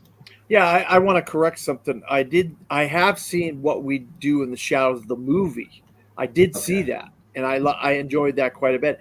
I just haven't gotten around to see the show. It's just there's so many shows to watch. It's just one of those ones. Right. Is I have problems with FX, giving me screeners and they were a pain in my ass. So I sometimes I forget to go back and watch shows once they have aired, because I don't get some of the episodes early on, which gets FX me has some of the best stuff right now. Yeah, they're and then FX is one of the few studios that really kind of jerks about giving me screeners to watch so I could review, and then that would get me into watching the shows. But so one of the ones I haven't really watched, and I want to watch. It's on my list of things I really desperately want to watch. Is I haven't gotten around to it yet. Yeah, that's all right. But Wolf, you didn't nominate, did you? That was JP. No, I haven't. Well, I haven't talked about what we do in the shadows yet, but yeah. Okay. This show is the funniest show on current TV right now. There's not a show out there that's funnier, in my opinion, right now that's on current TV. It is so funny. I think that this is even better than the movie, in my opinion. Like, this is that good. It's so good. And they do such creative and wild, inventive stuff with the show that I didn't think they'd do. And that one actor who played Guillermo, Harvey Golan, I actually did get to meet him, but unfortunately he was like shutting down his like booth or whatever. But I was still wanted to talk to him, so he wasn't able to give me an autograph or anything. But I still want to talk to him. He's like, while my agent shuts everything down, sure, we can talk and have like a conversation with him and stuff. And he was really nice. Nice, but, yeah. So that was cool. So yeah, he was really a great guy. I'm going to try to catch him now at the next convention I go to, because he's going to be there again. I'm going to try to catch him like before he shuts things down if I can. But he's really great guy. All the cast is great. Matt Berry is the best British comedian right now, in my opinion. Like, currently working, he's the best British comedian. He's so funny. When he appeared in Fallout, I was like, yes! Oh my god! Matt Berry! I was so excited. I love Matt Berry. Yeah, right. And he has some of the best timing on this show. Just all the characters are great. All the actors are great. The writing is spectacular, and we all have energy vampires in our lives, so it's very relatable. So yeah, right. I would definitely say What We Do in the Shadows is S tier, hands down. Yeah, so that's 5 S's, so it'll be up on the Alexa Berry, so we'll put it up there. So yeah, but we'll go back to Malcolm. You got another one you want to nominate? Yeah, this will be my last one. Okay. I'm actually torn between two, because I'm going to go for the one that I think that more people have probably seen, and it's going to be the most timely one, considering I'm about to leave. I'm going to go what my brain is telling me to do. I think you should leave. Okay. With Tim Robinson. All right. All right. And I'm not going to lie, this is actually a show that I watched for the first time today, and with the delayed start time, I managed to get through at least two seasons of it, because each episode, it's 6 episodes a season, but it's a really funny sketch comedy show. This is one of those ones, like, for the longest time, I've seen on TikTok the same skit so often, the 55 very different guys and that, but after actually watching the full a lot more of the series, it's really funny. It's like Tim Robinson is just one of these guys that does a lot of really good skits. It's just one of those ones I think is really funny. So yeah, I think this show's great. Yeah, it's one of those shows that's like easy to binge, because I think they're only 30-minute episodes in there, and I remember just sitting down and watching a full season in one sitting. Less than that. They're about 20 minutes. Oh yeah, right. Yeah. So yeah, like an easy binge. So funny, so creative. I think that he's doing like some some pretty like progressive stuff compared to like what a lot of other sketch shows are doing. It's one I want to go back and rewatch because I am a quotes guy and like I just seen so many like sketch TV. Yeah, I don't really like have all the quotes, and I want to be able to like memorize it the way I do with like SNL and like Chappelle's Show and Key and Peele and be like, remember that one iconic sketch was so good and like just quote it all. So I'm not quite like have it there, but I want to find maybe someone that hasn't seen it yet and watch it with them and just kind of have a good laugh and stuff because it's easily rewatchable too. So you can just pick out whatever episode and just watch them because they kind of stand alone because that's kind of how sketch comedy kind of is. But so yeah, it's an easy S tier, and yeah, I think SNL was like pretty like I don't know the right word, but they shouldn't have cut him. They're like they missed something pretty great there. So yeah, so just quick before Chris goes, I actually have to leave now, so I'll do my plugs and stuff. All right, well, Malcolm, I think you should leave, but first do your plugs. but yeah, you can find me on Taper Productions hosting Rankum. Rankum's actually happening tomorrow for a change. It's going to be top 12 WWE wrestlers we think should get a biopic. Oh yeah, real fictional. JPO is going to be there, and yeah, you can find me popping up all over the place. Whether it's Movie Hero Network, Full Metal, and everywhere. Yeah, we'll be back on next week. So yeah, for 2003. So yeah, but thanks, Malcolm. We'll see you. Well, all right. Well, we'll go to Chris. What do you think? I think you should leave. I am one of the people. I don't watch lots of sketch comedy, but you guys kind of convinced me to go watch it now, so I've added to my watch list. I won't watch it. Yeah, yeah. I just feel like he's doing stuff that like I don't know, like that like SNL would want to cancel people for, but he's able to just do it just fine on Netflix with no problem. I don't ever think twice about what he's doing. So, but Dan, what do you say? Yeah, this is I'm a fan of SNL, but I don't watch any other sketch comedy shows, so I have not seen this one. So, well, you should see it because it's great. But Wolf, what do you say? Yeah, I watched a few episodes of this one night when my ex came over and she watched the show a lot, so she decided to watch this with me. And the episodes are actually shorter than 20 minutes. They're like 16 minutes each. Oh, yeah. They're like really, really short, so they're easy to get through. And it's like, and it's a quick binge. So we got through like several episodes that day, and yeah, there's some really funny stuff. Like the drive-through episode, so funny. Yeah. And and the episode where he's like, "That's what your mom said to me last night." He's like, "You talked to my mom last night?" Oh yeah, like right. that whole bit, like there's some really good stuff in there. I don't think it's like quite on like a S tier level, and I think I do need to see more of it before I can fully give my full judgment on it. But I think I'll say like a high B for me. Yeah, that's fair. JPO, what do you say about it? No, hell yeah, I'm glad someone else brought it up because this is an interesting one that I think should be seen by more. But I know we're not alone. I think Chad's also a fan of this.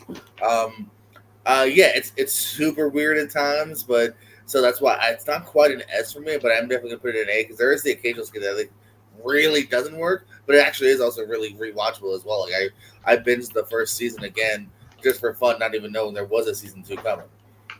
Yeah, nice. So, you say an S tier? A. Oh, A. Okay. Hey, there's a couple of skits that I think really don't work, but then there's plenty that work a lot.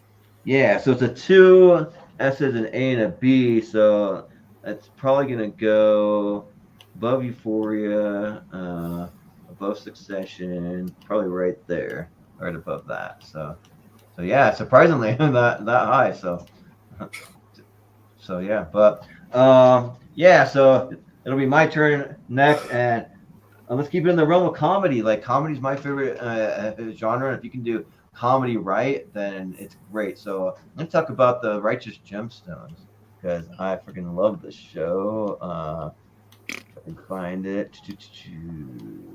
Right there. Okay, cool. Yeah. So this is a show that just blew me away, especially because I'm somewhat religious too, so you can see a lot of the like tropes that they're doing.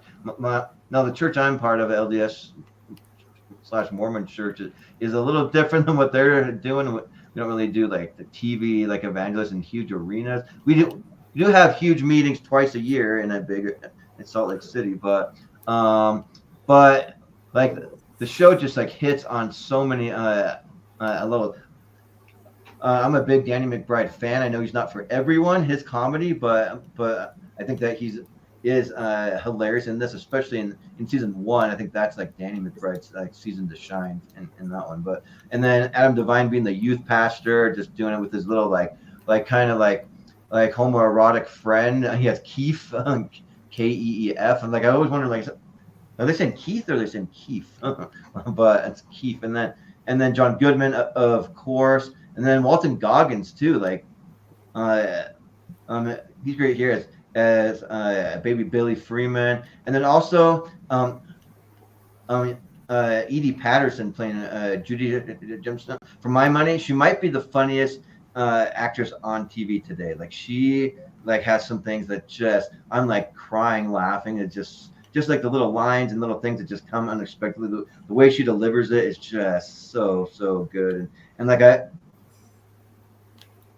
I love some of the the random things where they have like the son, the guy that plays Danny McBride's son, who's played by Skylar Gisondo, and he just comes in like on a dirt bike or in the like monster truck, and he's like wrecking shop, and like he's a stuntman, but he's not in everything. He just kind of shows up from time to time. And then there's just like guest star after guest star. There's a lot of great ones, especially from season to season. There's kind of arcs that some people have. There's like an Eric Andre arc, and there's a few different ones that are just really good. The Steve Zahn stuff, where he's like a cult leader and stuff, so are really good. So yeah, I laugh pretty dang hard watching this, and it's one of my favorite comedies that's out there. So I'll say S tier for The Righteous Gemstones. But Chris, what do you say about The Righteous Gemstones?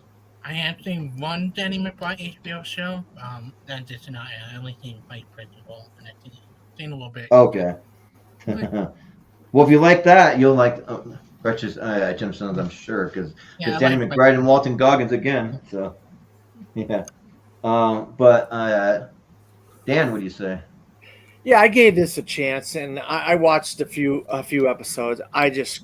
I'm not the biggest fan of comedy, guys. Especially modern day comedy, it doesn't even hold a candle to the '80s and comedy. And it's just like, I just can't. I'm not a big fan of like shows and regarding religion and stuff. And this whole religious thing with Danny McBride and Walton Goggins and what's the singing. He's in the singing trilogy of movies where they have the a cappella group of singers. What's his name? Pitch Perfect. Yeah, the Pitch Perfect. What's his name? He's in this, isn't he? Adam. Yeah, I can't stand him. I literally can't stand him. I agree. I agree. He's one of those guys I want to punch in the face every time I see him. I don't know what it is. I can't stand him, and I'm sorry. I know there's people that do like this show out there. I gave it a few episodes in season 1, and I just couldn't get into it. I just wasn't entertained by it. So for me, based off of that, I would have to say a C tier. See it. All right. Well, I mean, I do think that there's a fair amount of people out there that just gravitate when it comes to comedy. It's just the generation they grew up on. They kind of just like gravitate more towards that for some people. But I mean, I kind of follow comedy through all decades. I love it all. But Wolf, what do you say about The Righteous Gemstones? I love it all when it's done right. That's what I'll say. It is done because there are sometimes comedies in both 80s era and in today's era where it just kind of falls flat. Yeah. But Righteous Gemstones. How many episodes did you say we have to watch in order for it to pass the? Probably 2 or 3. Like I'd say if you've seen 2, I'll still give you a pass. I have only seen 1. I've only seen the premiere episode, so but I was like, it was good. I enjoyed it. It wasn't like amazing or anything, but it was good and everything. So I'll be willing to give it more of a chance, but I haven't seen enough of it to actually talk about it. So Yeah, sure. JPO, what do you say about Righteous Gemstones? So I've seen all of it, and I always kind of go back and forth in the show a little bit because I'm a Danny McBride fan. I've seen everything he's done on TV. You know, he's run Down, Vice Principals, this. This one, I think the best season actually was the last season. The stuff with Steve Zahn. I think Goodman had the best arc in that season. Because I had problems with some of the earlier seasons where I felt like people always say this with Taika Waititi, and I think this really felt. I felt strong in this for Danny McBride. Every time it got serious, it felt like he had to make a dick joke, and that always took me out because there'd be times where it's like a well-written, like father issues, or maybe someone's gonna die, dick joke, and it always kind of sucked me out of the moment here when it got serious because this show does have plenty of like intrigue and death and cocaine and stuff like that, but it never lets it breathe normally. But I do feel like they handled it a little bit better last season here. So it's still a good show. I enjoyed it. I've seen every episode. But yeah, it's definitely not an S. And then again, for some of the downfalls of it, I got to say it's a high B for me. All right, B. Okay. Yeah, I know that some people had some mixed things on it. So we got an S, an A, and a B. Might be one of the lower ones. Oh yeah, and a C too. But it's got and a C, yeah. It's got more votes than Wellington Paranormal, so it might be about right there. Let me see about Warrior. It's about the same votes. Well, actually, no, Warrior's SAB, so it'll be right below Warrior. So yeah, but yeah. So we got time for at least one more go around. So if we make it quick, so we'll go back to Chris. You got something else you want to nominate? Are we going to do a Hail Mary round after this? Yeah, we'll do one. Yeah. Yes. There's only 5 of us, so I think we can do one more go around. You know what? We have yet to do this on any of the JP animation in this. I'd like to go with the second most funniest TV show that decade. Harley Quinn. I think that's a show that as soon as you hear it, right? Yeah. As soon as you hear really Kelly Coco and Harley Quinn herself, like Belle and all these weird casting, it is a hysterical take on the DC universe style here. Kelly Coco is phenomenal. Harley Quinn, Alan Tudyk killed it at Joker, Clayface, and a bunch of other characters like Joker. It's one of the most funny takes of Joker to me, especially when they turn him human. But it's a good, kind of like The Boy. You make fun of superhero drama in a way that it's funny. Poison Ivy Harley Quinn relationship is honestly one of the best developed romance relationships I've seen on any TV show. I think you root for them easily. And Clayface is hysterical, and a lot of jokes, especially with him, does land. I can't wait for next season. I think it's one of the best animation shows from the past couple of years. And we have yet to get an animation scene on any of the S tier, any of the last feeds. I want to do this with Hollywood. Yeah, sounds good. Because hoping my mini tier would be somebody upping up that would be congested 1 minute. Yeah. Well, Dan, what do you say about Harley Quinn? Well, similar to the Righteous Gemstones, I've seen a handful of episodes, and God Almighty, I just wanted to rip my eyes out. This and put something in my ear so I didn't have to listen to this. Is terrible. I cannot stand this Harley Quinn. I know this has got a fan base, and I'm saying to myself, who the hell likes this? I just could not stand it. And I'm a massive Kaylee Cuoco fan in almost everything she does. I did not like this at all. I could not believe how bad this was. But I understand it has an audience. People like Chris like it. I am just not that audience. Like I said, I'm not a big comedy guy. I just in animation, I'm not really a big animation fan. When especially TV animation like this, very rarely. X-Men is an exception because I grew up with I love the X-Men animated show, but that show, yeah, I would say D tier for me. D, ooh, okay, all right, oof. All right, well, Wolfman, I know you're a big Harley Quinn fan, so what do Yeah. you say? Well, first off, I just want to make Chris Diaz's point. I tried to get an animated show on the S tier when we did the 2020 ones, but nobody apparently wanted to watch Arcane and The Legend of Vox Machina. Okay, because those were S tier material right there. Those. I tried to watch that and I couldn't get into it. I have an animated one I could go for S this show. Yeah. There is one animated one that would be an S that I think is better. Look, everyone who knows me knows I am a Harley Quinn fanatic. I don't have time to do it, but if I showed you guys all the comics I own of her, you would think that I am a pervert. Like I am a I think you're a pervert for other reasons. That's true. Yeah. No, there is. I own so many Harley Quinn comics, and I have read a lot of Harley Quinn stuff. She is maybe my second favorite comic book character, third favorite, somewhere in the top 3 for sure. I think she is excellent.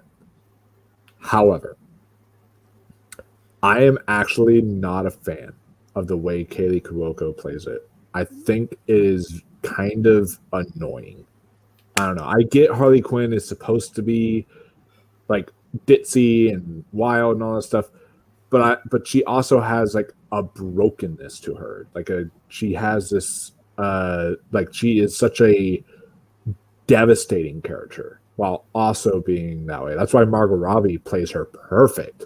That is a perfect kind of Harley Quinn. And then you get someone like Tara Strong who plays her perfectly, because you can feel the pain, the way the graspiness of Tara Strong's voice is. You can feel the pain within her voice while she's still being her wild Harley Quinn self. This one's just more let's just focus on the slapstick goof craziness of Harley Quinn without what makes her Harley Quinn. And that's what I kind of have a big issue with on this show. It's good, but I kind of tapped out after she drove off with Poison Ivy and they were going to go get married. Because I'm like, okay, that's the ending. They're going to get married. They're going to have a happy life. I don't really need to see any more of this show. So I kind of tapped out. And so I guess I'll have to go with C tier here or something. I'm not I'm a big Harley Quinn fan, but this is just not it for me when it comes to Harley Quinn. Yeah. Yeah, I can watch the the stuff with the joke out of me. It's pretty funny. Well, JPO, what do you say about Harley Quinn? No, so one, I definitely do see what Wolfman is saying. This is definitely, you could call this the Poison Ivy show, rewrite it to where, because it is very much just, let's take an IP that everyone loves because people will be drawn to the name Harley Quinn, but making it very raunchy, R-rated. But I do think it is funny, so I don't hold as much against it, but I do see what he's saying. This is not necessarily the Harley Quinn I think you kind of might be expecting. Just know that it's their R-rated cartoon kind of thing. And I do have fun with it here. I like Ron Funches as Shark, different things there. Even the joke relationship with her, I think is still kind of funny and well done. So I actually too have not seen the last season.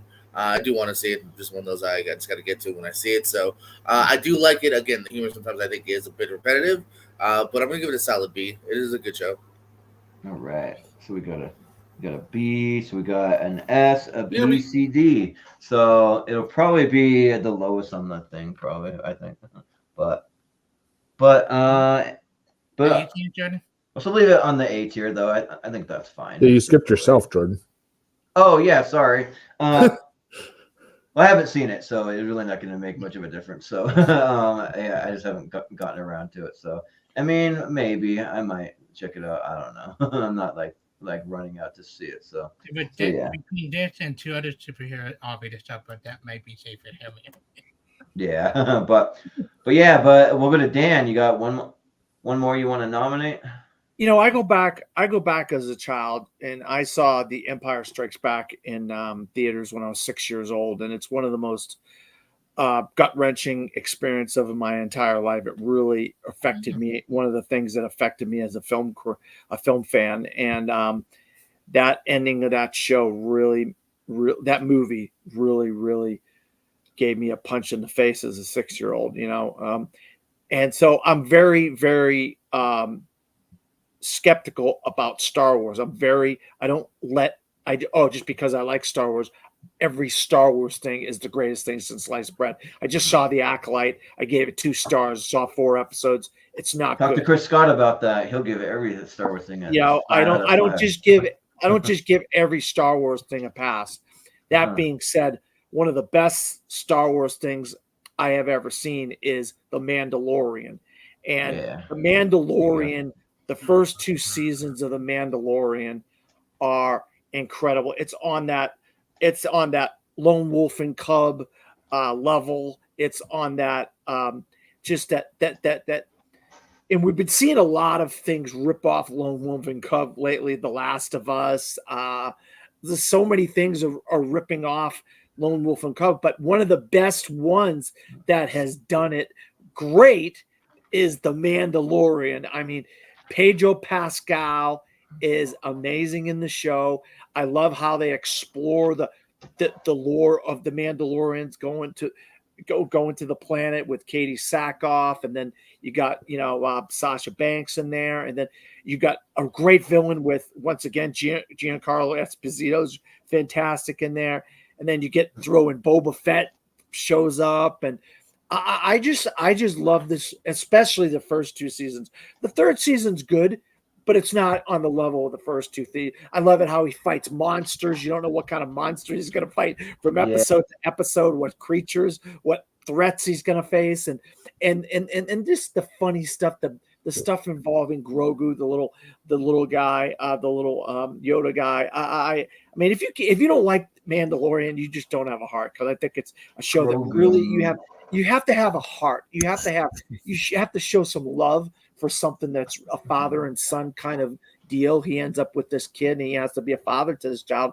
and he really, there's moments where I actually cry in The Mandalorian. It's that emotional for me. So I have to say S tier for The Mandalorian.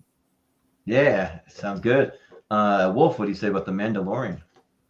The Mandalorian, I remember when it came out, people were like praising this show. They were saying this is like the greatest thing Star Wars has done since the original trilogy, and I was there with them. I agreed. I think that this was high up there for me. It was. I even showed my mom it, and she had to collect the little Grogu figures and all that stuff because she fell in love with Baby Yoda, as they called it for a little while there, and so.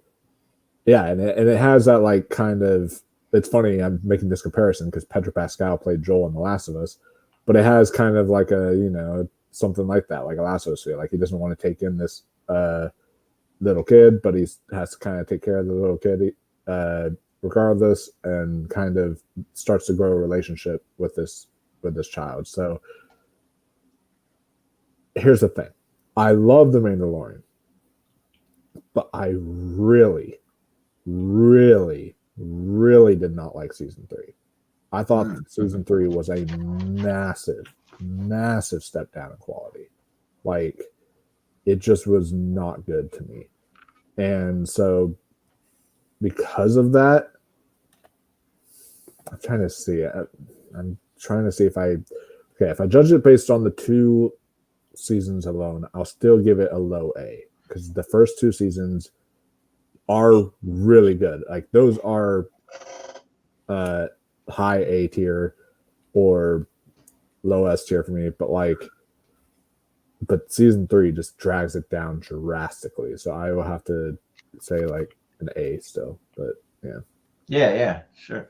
Sounds good. GPO, what do you say about The Mandalorian? I was waiting for that shooter drop. I was like, it was so good in season 3. That's basically how I feel here too. So I will echo the sentiments of, luckily the highs are so high that I will still definitely give it an A as well. But yeah, it does drag it out a bit. Yeah.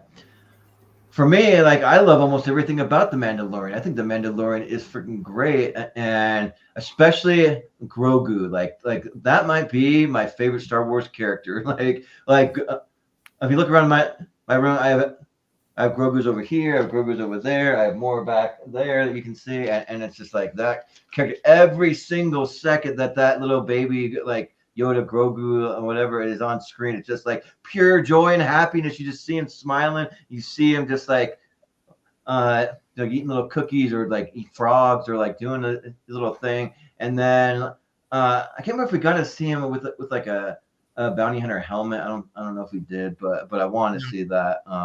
And because like it's just great, and I love the bond between the Mandalorian and Grogu. Like it's like a father-son kind of relationship, and it's just so good. And like I'm just waiting to see if we're gonna see any more of that race, or if we're not, or like what's gonna happen. But like that for me just puts it over the top for me. Whatever else they're doing, even like I can even give some of the writing like pass, because season 3 was a little step down, but not as big for me. Like I really like Katie Sackhoff. I got to meet her at a convention. She was awesome, and like I still think that it was fun. Kind of all the different Mandalorians kind of just bonding together and getting their planet back, like all that stuff. I thought was great. I thought Carl Weathers was really good. Rest in peace. I haven't even like Gina Carano. I thought Cara Dune was a great character. I was a little kind of like off on the villain, because I think that like Giancarlo Esposito can act well. I just don't know if they like wrote his character like maybe like enough to do, or like made him like as menacing as I wanted him to be. But that's just like a little kind of nitpick. But and then also you can see Cad Bane in there, which is great. Timothy Oliphant, his stuff is so good. So yeah, like overall, like it's one of the best Star Wars series out there, if not the best. I don't know. I haven't really like decided on the Star Wars TV show rankings yet, but yeah, it's an easy S tier for me though. So yeah, say S. But Chris, what do you say? Oh, how the mighty have fallen. Listen, I love the first 2 seasons of Mandalorian. I think up to the end of season 2, the best Star Wars show.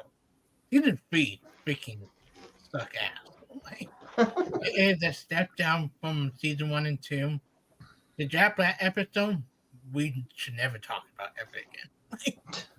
And that some of the worst of Star Wars, worse than the Power Ranger Boba Fett stuff. Like, it's like it made me worry about where they're going with the movie. I think they should have just ended with Grogu going with Luke. I think that was the perfect ending to the show. It just like it losing my interest in the Mandalorian because of how let down season 3 was. Like it up B tier, like it lower A B, lower A. Like okay. We do kind of want to see Grogu become a Jedi. That would be really but we cool. know if that's the case, then he doesn't get killed off by the time the first Bacon comes. You can make movies too, like about. We are making a movie. They are making a movie. Like you don't have to continue the show in order to see how he becomes a Jedi. You can just do it. Which I don't I really love that they're doing a Mandalorian movie. I think it's kind of stupid if you ask me, but whatever. It's kind of good to show you, but Jon Favreau. Like, why do we need a movie when we it's better than the goddamn Ray movie? I don't know why they want to do that. Yeah, right. That too. Like, Star Wars is a mess right now. But yeah, we have 2 S's and 3 A's, so it's kind of it could be right below. Let's see. Maybe below Sex Education. Like it's kind of still sort of high. I don't know. I'm not really seeing anything else that really beats it. So that's kind of where it's gonna be. So maybe right there. So, but all right. We'll go to Wolf. What's your next pick? I just texted Chris Diaz back because he was messaging me saying, "How the hell has no one mentioned this show yet?" And I'm going to sit there. How the hell are y'all able to sit down in your chairs and not a single one of you mention what is maybe HBO's greatest original series they have done in like decades? And they're the king of TV, but I'm saying like that's how good this show is that it might be their best original series they've done since like The Sopranos or something. Like this is so damn good. And it is the limited series Chernobyl. This series was phenomenal. when I watched it and it aired. Jessie Buckley is like a celebrity crush of mine, but I absolutely love her. There's a reason why this is rated. I'm just fact checking it right now on IMDb. This is number 5 on the top 250 TV shows of all time, according to IMDb. There's a reason for that because it is incredible. Jared Harris just killed it. Yeah. Stellan Skarsgård, the scene with like the butterfly on his hand where he's like talking. Oh my god, it's such a good monologue. Like everything about the show, it feels like what Oppenheimer was for people for movies. It feels like that of TV. This had that Oppenheimer feel to it. This had that like Christopher Nolan directing a TV show feel to it. Like it was epic in scope, but also just emotional, hard to watch because of some of the makeup effects they did and just the way that they would they did it on the show. And like, man, I'm eager to go back and see it again because and that's why I was so excited for The Last of Us, because when I heard it was going to be from the creator of Chernobyl, I was like, sign me up. Like, I love this show so much. It is an absolute masterpiece. So Chernobyl is what I'm going to put in the S. Yeah. Sounds good. JPO, what do you say about Chernobyl? It looked depressing. I didn't see it. Oh, dang. Just because it looked depressing, you didn't see it? Come on, man. Yeah, so I watched it actually this week for the first time because it's pretty easy. I think it's on, what is it, 8 episodes, or I can't remember what it is. It's I think it's shorter. It's like it might be like 6, 5. maybe. Or it's something. 5 episodes. 5. Okay. Yeah, because I got through it pretty quick, and yeah, I mean, I wouldn't mind seeing something like in the vein of this. And obviously, you're not going to do a season 2, but you could. If there's some other huge global disaster, maybe you could like do it in the vein of it, you know. But and yeah, like it is depressing. I mean, like, but like the way that they show it, it's just like visually stunning to look at. Like with the music that they have playing there, you see just like you see like a Russia that's in like shambles, and like you just see and like hear about the bleakness, because like Jared Harris's character talks about how long these, like, I don't know, like if you like ingest graphite or like how long the little neurons are going to be firing, and for like how many hundreds and thousands of years it's just going to go on. Like you really get the sense that like that's a part of the world that nobody can ever go to ever again. Like it is just that dangerous, and it's a true story, and it's just like it's crazy. Like and like what they had to go through to be able to avert like global chaos, and like it's just like crazy, and yeah, like it kind of makes me like.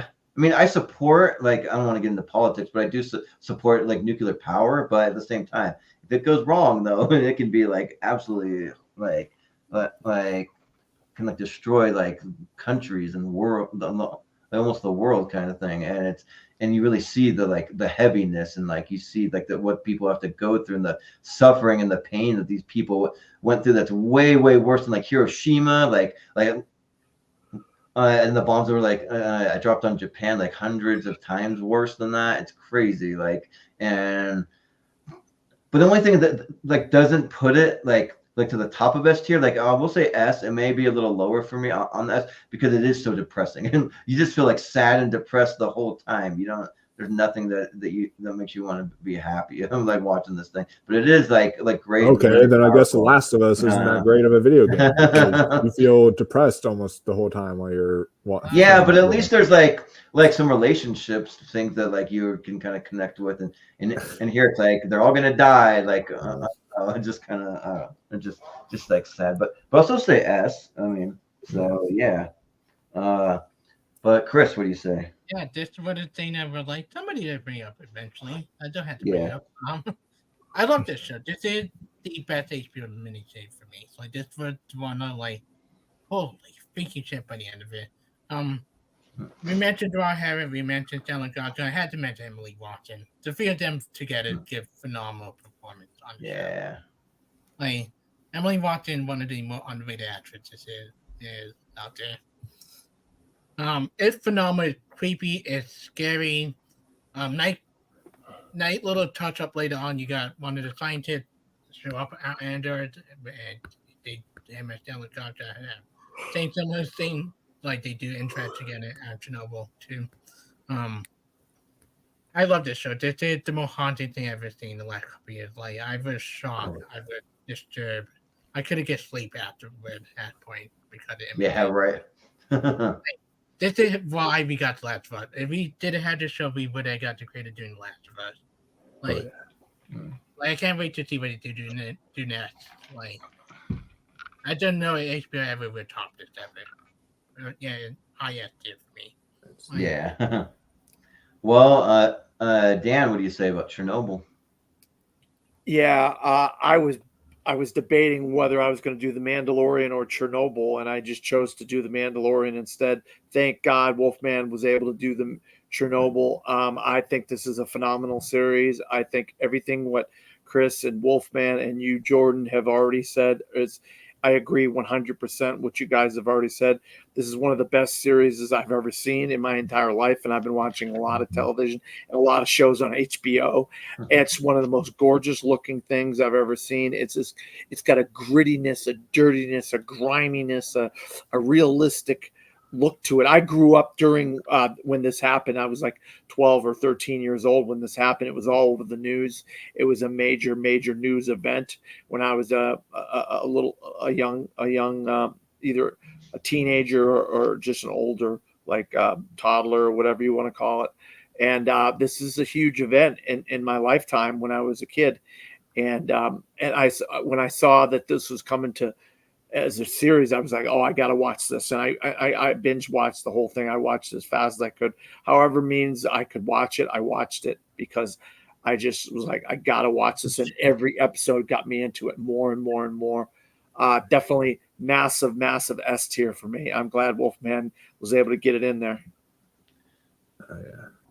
But yeah, there is one little like spot of like a little humor in it where like you see all the miners and they're digging, and all of a sudden you see them naked because it's so hot. But in their natural uniforms, they're just doing it because they're like burning hot in there. So that kind of gave me a slight little chuckle. But Jordan, yeah. if you thought that, if you thought that about the show, you also would not be a fan of the HBO show. I Know This Much Is True with Mark Ruffalo. That is depressing. Another great show. It was really good. Yeah. That was depressing. Like, holy crap. That was. I mean, I like it, but it's just like it's just sad. So I feel like I need to go watch a comedy after this because I need a palate cleanser or something. But unfortunately for Chernobyl, there's other shows that got more votes because we had Malcolm in here and stuff. And I just want to be consistent, even though it's like so good because Cobra Kai has 4 S's, but then also has 2 B's. So because of that, it's going to go right below Cobra Kai, but still up there. It'll still be in the S probably when all's said and done. So 5 S's, right? That should be 1, 2, 3, got 4 S's.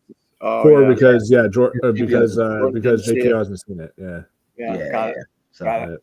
But technically, wouldn't it also though? Like I haven't seen. I feel like I haven't seen though. Doesn't hurt.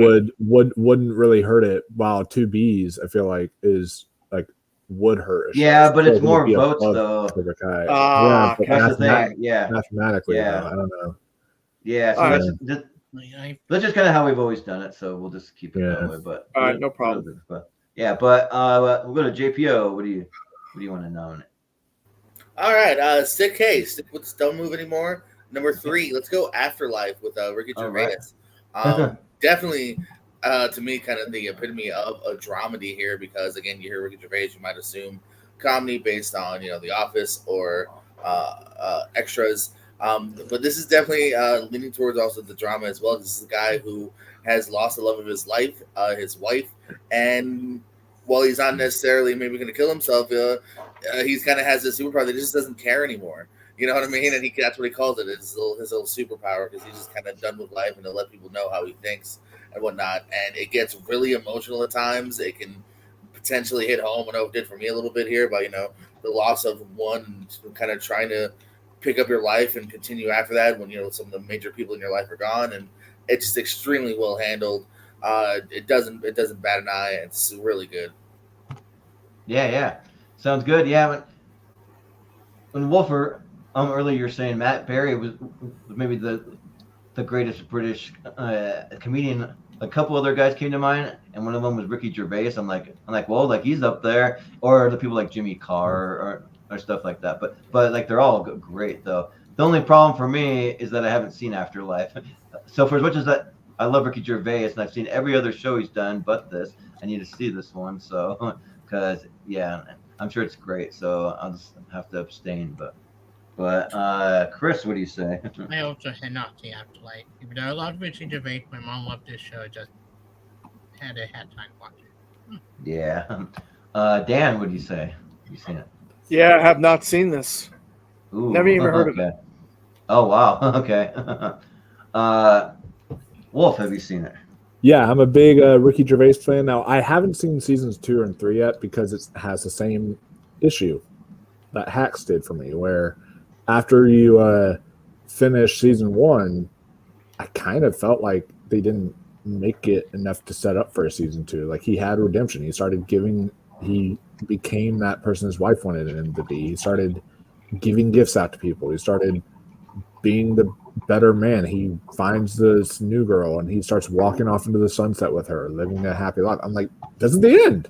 Okay. So then they apparently though did like a season 2 and 3. I was like, oh, okay. What more story is there to tell? But I guess there is. So I haven't seen season 2 and 3 yet.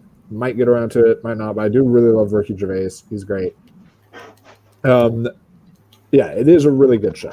A lot. I like it a lot. Like, it's very underrated because I remember it getting kind of like mixed reviews. But I think I'm going to go with an A tier here, though.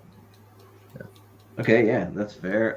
So it's got 1 and 1. So unfortunately, that kind of puts it down by the likes of Wellington Paranormal. That's kind of where it's at. Sorry.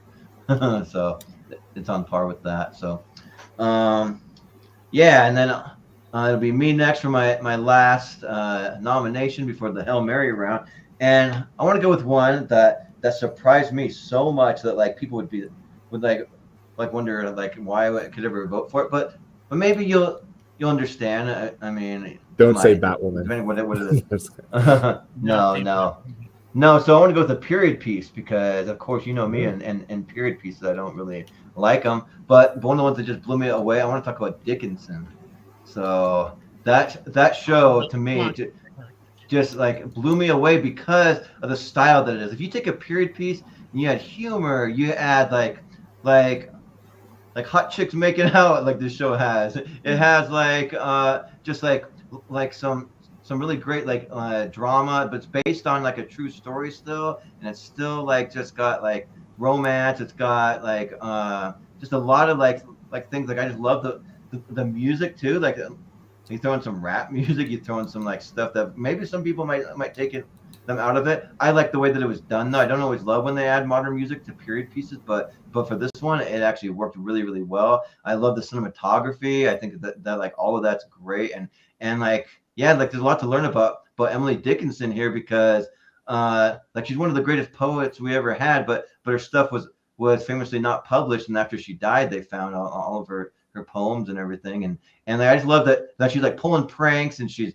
acting goofy and acting silly, and it's not just like so prim and proper like a lot of period pieces are, because that's the stuff that just bores me kind of when it's too proper and all that. So but this is just like fun. It's got a bit of an edge to it, I feel like, and like some of the like graphics and the effects too are like pretty cool. Like I just really dug it all around, and I'm a big Haley Steinfeld fan. Like she's probably one of my favorite actresses working today, and so yeah, I'm gonna say S tier for Dickinson, and see what you guys say. We'll go to Chris. What do you say?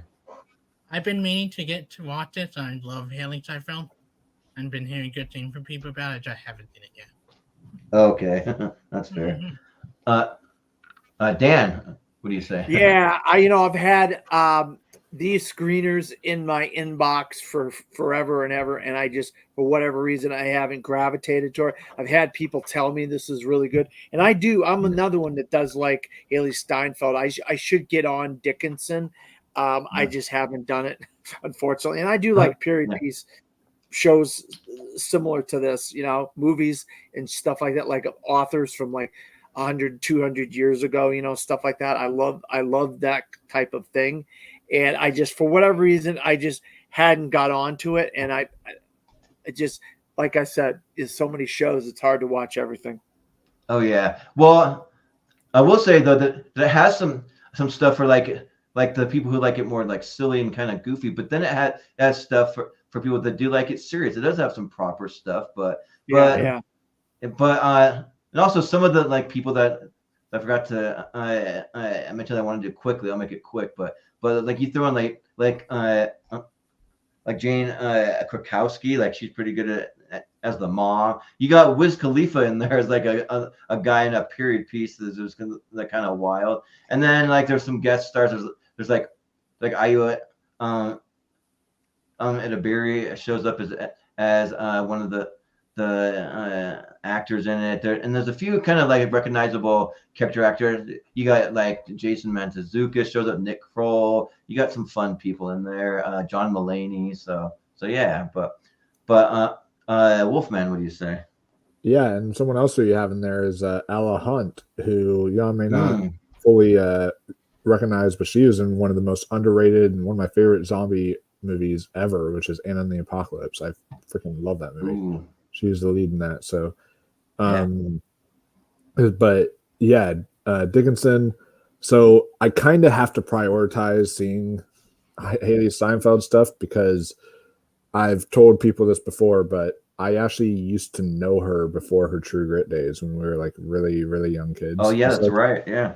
So it was like that's why I always feel like I need to prioritize stuff that Haley Steinfeld's in, and so this is one of the ones I watched with her, and I really enjoyed it. I thought it was really, really good, and I think that Haley Steinfeld's great in it. I think the whole cast is great, and yeah, this uses the modern music motif stuff in a period piece way better than Bridgerton. Get the fuck out with that. Oh yeah, Bridgerton. Way better. Yeah, way better. I don't want to hear Billie Eilish and Bridgerton. Get that out of there.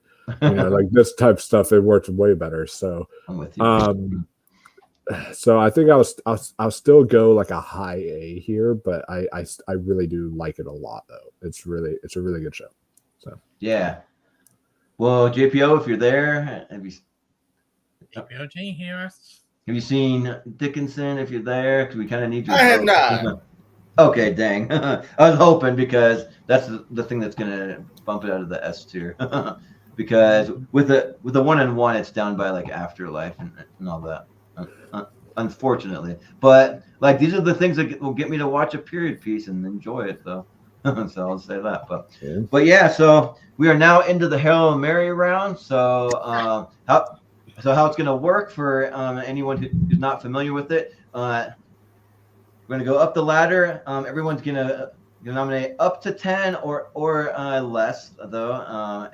Anywhere in that range. You want to vote for anything that you think might be an S or an A tier still, and then I'll write them down. And we're looking for the crossover. So you want to kind of say that what other people have said if you can, or just shout out some of your honorable mentions, that kind of thing, and then we'll do some quick voting with just some letter grades, and that'll be it. So it's just, and then we'll have a little voting.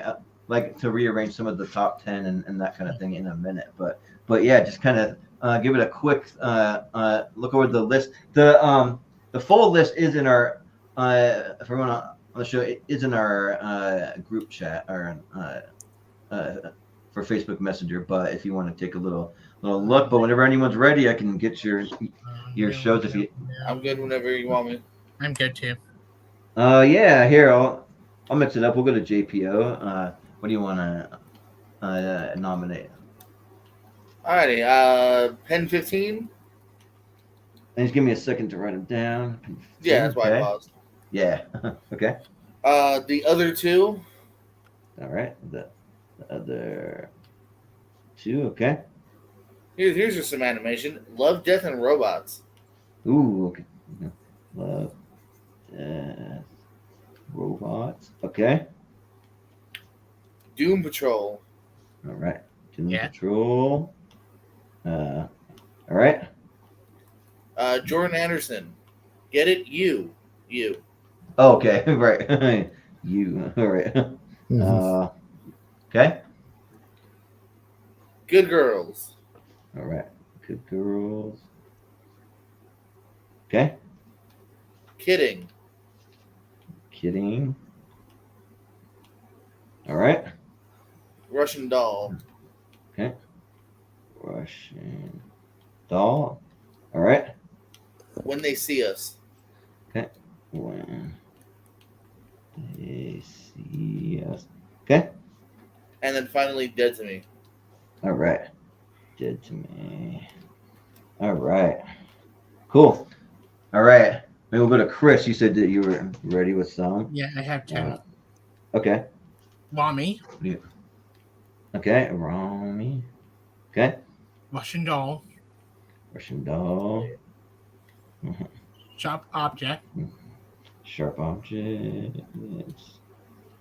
when they see Okay. us, And they see us. unbelievable, Unbelievable. Yes. I'm sorry. Okay.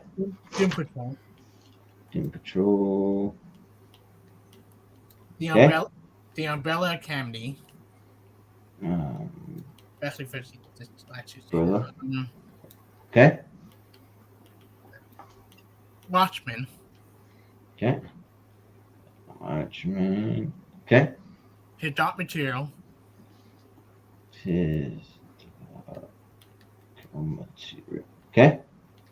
and have one more for all mankind. Okay. For all mankind. Yeah, that's 10. All right, I'm ready to go. Okay. Give me 1 second. Dan. Okay. Oh, you got Dan. City on the Hill, Okay. Yeah. Pretty Little Liars. The Pretty Little Liars one is like the spin-off, isn't it? I think it's like Yeah, I can't remember what the spin-off's called though. it is. It's if called any- It's not the main one. no, it's No. called Pretty Little Liars, The Perfectionists. is what it was. Yeah. Oh, never mind then. Sorry, I didn't realize Perfectionist, that. yeah. We get Yeah, the Pretty Little Liars. All right, One of replace our that. later ones. Replace that with Jack Ryan. Then Jack Okay. Ryan instead. Jack Ryan. My dad would agree. Oh, Sharp Objects. okay. Sharp objects. Okay. The Bodyguard. Bodyguard. I thought about that. His Yeah. Dark Materials. Dark materials. Okay. Watchmen. Watchmen. Okay. Umbrella Academy. Umbrella Academy. Okay. Yellowstone. Oh yeah, it's surprised no one brought up that yet. Stone. Okay. I Am the Night. Okay. And the night. Yeah. And Unbelievable. Unbelievable. I didn't surprise nobody brought up Grammy so far. Yeah. So far not. Maybe no one. What? Mommy, Oh, Rami. Yeah. Maybe not. I almost did. Maybe not enough people have seen it. Maybe. Yeah. Yeah. All right, Wolf. Are you ready? Yeah, I am. Okay. Let me just make sure this is 10. Okay. Yeah, this is 10. All right. So Okay. I'm going to bring up the one that, again, nobody mentioned because it's very under the radar, but this was going to be my next one after Chernobyl, and that's Wayne. Love that yeah. show. Phenomenal Wayne show. actually included it in the thumbnail of Wayne. Yeah. Yeah, phenomenal series. Yeah. And then I'm also going to say Undone, which is an anime series that was really, really good on Amazon Prime. I'm going to say Fosse Verdon. I'm big into I love my boy Sam Rockwell. Big into those kind of movies and shows. And then Doom Patrol. Okay. When They See Us. Gone when they see us. Okay. Unbelievable. Unbelievable. Okay. Escape at Dinamora. Oh yeah. made my list, but I had to make that. Yeah. Then Mora. Okay. Sharp Objects, Okay. Russian Doll, Object, Russian Doll. Okay. and Watchmen. Okay. Watchmen. Wolfman, I thought you Alright. would do back me up with mommy. I would, but that would be like number 11. I just love some of those other ones a little more. Okay. Let's see. For mine, I got to go off my list here. I made one of those tracked lists. Let's see. I'd probably go with. Let's see. I tried out Miracle Workers because I'm a comedy guy. I like it. Yeah. Oh yeah, that did premiere. Yeah. All third or fourth His Dark Materials. Let's see. Let's see. Yellowstone, I'll say. I remember watching Yellowstone before it was on streaming. It was just on like Spike TV when it first came out. Or Paramount Network, they called it at the time. Yeah. Or whatever. I'll say Which Steve. never made sense why it was never on Paramount Plus if it was a Paramount Network show. Like, Yeah, right. It I never really understood doesn't. I'll nominate Living with Yourself.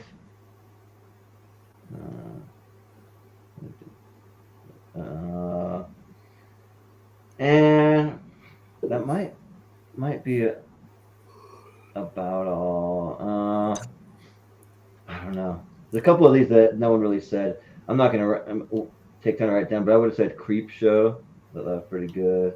And then maybe the Morning Show. Anyone else say the Morning Show? Yeah. I don't know if anyone else said it. Okay, Yeah. then I'm not even No.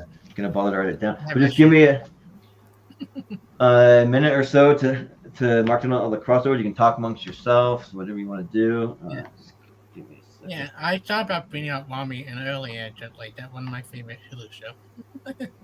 My buddy Adnan loves it. Oh, Yeah. I'm also gonna bring up Pen Yeah, 15. I that's it. forgot about that one, so get some love Yeah. for that. So sorry. 10-15 is one I'm unfortunately I have not. I need to catch up on that one. Yeah, get that. Good one. I would not do it. I love the show, but I know you guys would make fun of me because Wolfman you made me read it earlier. High School Musical. Hey, I'm with you there. You're right. I mean, I know I said One of you. what I said about the teenagers who watch Euphoria, but see, the difference is those teenagers, they can say you can ship people in High School Musical because that's different. They're not all toxic characters. Get off the forums, I man. enjoy. Don't read that dumb shit then. Say what? Then get off those weird forums you're on. Don't read dumb shit. Yeah, Well, it's I like agree. all over. It's all over social media. There's like dumb Facebook. Get off social people who media. are like, Yeah. I don't see that dumb shit. I ignore it. yeah, Hey, I hate the High School Musical movie, but I do like the TV show. yeah, I agree. It's actually not a bad show. Gonna play some basketball tonight. Woo! I was almost tempted to bring it up on my Hail Marys, but then I thought I would lose respect from the entire panel if I would have said. No, High Wolfman, School I'm going to probably back you up. Yeah, but so, Don't worry. Yeah. I lost respect for both of you already. Yeah. I'm just joking. without Don't that get you show, we would have got Julia last year, and she would won. But what was it? Wasn't there a show about high schoolers on MTV back in like the 90s that was really good and really edgy and stuff? What's it with Claire Danes? What was it? My So-Called Life or something like that? There you go. Oh, yeah. You nailed it. Oh my God, what a freaking great show. But that was another edgy show about high school kids, and it really got the vibe of what high school kids are going through in reality, not some fake BS kind of crappy crap, where I think Euphoria does that in the modern context, and that's why I love it so much. All right. And it really gets parents too. We're ready. I think we got yeah, nine. And I showed my mom that one episode in season 2 where Zendaya's like looking for the drugs and she like breaks down the door and all that stuff. And my mom even said like that gave her PTSD because her brother was an addict and he did the same kind of stuff. dang. He would kick a door down looking for the drugs or would flip out and all that stuff and I in will say, very violent ways like that. I will say quickly, if it wasn't for the final season, I would have brought up Killing Eve, but that last season does. Yeah. Oh my god, that Yeah. last season was so bad. Because Let me actually. well, I'm gonna mark these a little clearer because I've got. And Villanelle This is for a so Did you while ever was do my the favorite. Lincoln Lawyer? Jordan, did you ever put the Lincoln Lawyer or Bosch or any of those on any of these? Yeah. see We had- Boston becoming We had the Lincoln Lawyer, but we just didn't have it make the final cut. But Oh. Bosch, we might have forgotten about that one. We should probably have. Well, it's Bosch got in there. 7 seasons. It's got 7 seasons of Bosch, and then it's got 2 seasons of the sequel to Bosch, which is on Freevee or whatever. So it's got a total yeah. of 9 seasons of Oh, Bosch. dang. So maybe Yeah. Bosch will be in the next section. Yeah, like it might be. Bosch I can't would be remember when in the it next premiered. one, I think. Yeah. It probably is. But I just want to Another make good- sure you're not missing things that I oh like. yeah, oh yeah, sure, yeah. It'll show up eventually. Don't worry. But Yeah, But- 2014 is when it aired, so that'll Yeah. be on there the for sure. 2010 to 2014 will show up. Another good show Remember- on the Trinity Method was good, but I wouldn't brought it up. Yeah. But okay, we're ready to vote. So we got 9 to vote on, and just want a letter grade on each one. So we're gonna start with Pen 15. Got a couple of votes. So go to Chris. What do you? I have not seen it, but on my list. Have not Okay. seen it. Have not seen it. Okay, Dan hasn't seen it. Wolf. I have not seen it, but I myself have a pin 15. All right, there we go. Well, JPO. What do you say? S. And I would also say S. So that's 2 S's right on my there. list because I know people love it. Like, Yeah. We have Doom Patrol. So Chris, what do you S. say? But Doom Patrol S. Okay. Dan. C. C. Okay. Wolf. Ooh, so season 1 was incredible, but I think I'm gonna have to go A for this one. Okay. Yeah. GPO. A. Okay. A, and I would also say A. So, all right. We have Russian Doll. Chris. S. Okay. S. Dan. Haven't seen it. Okay. Wolf. A. A. Okay. JPO. Ooh. S. S. Okay. And I have not seen it, so I gotta abstain. We have When They See Us. So, Chris, what do you say? I hear S. Like Death. S, Second okay. best miniseries from Death to you. Yeah. Dan. Can somebody just tell me? I might have forgotten what this is. Could somebody just kind of give me a quick synopsis about this? I may have forgotten what it is because I watched so It's many shows. and the movies. black youth are on trial and like they're innocent most likely, but they're kind of S. Thank you, Yeah. JPO. S. yeah. Yeah. Okay.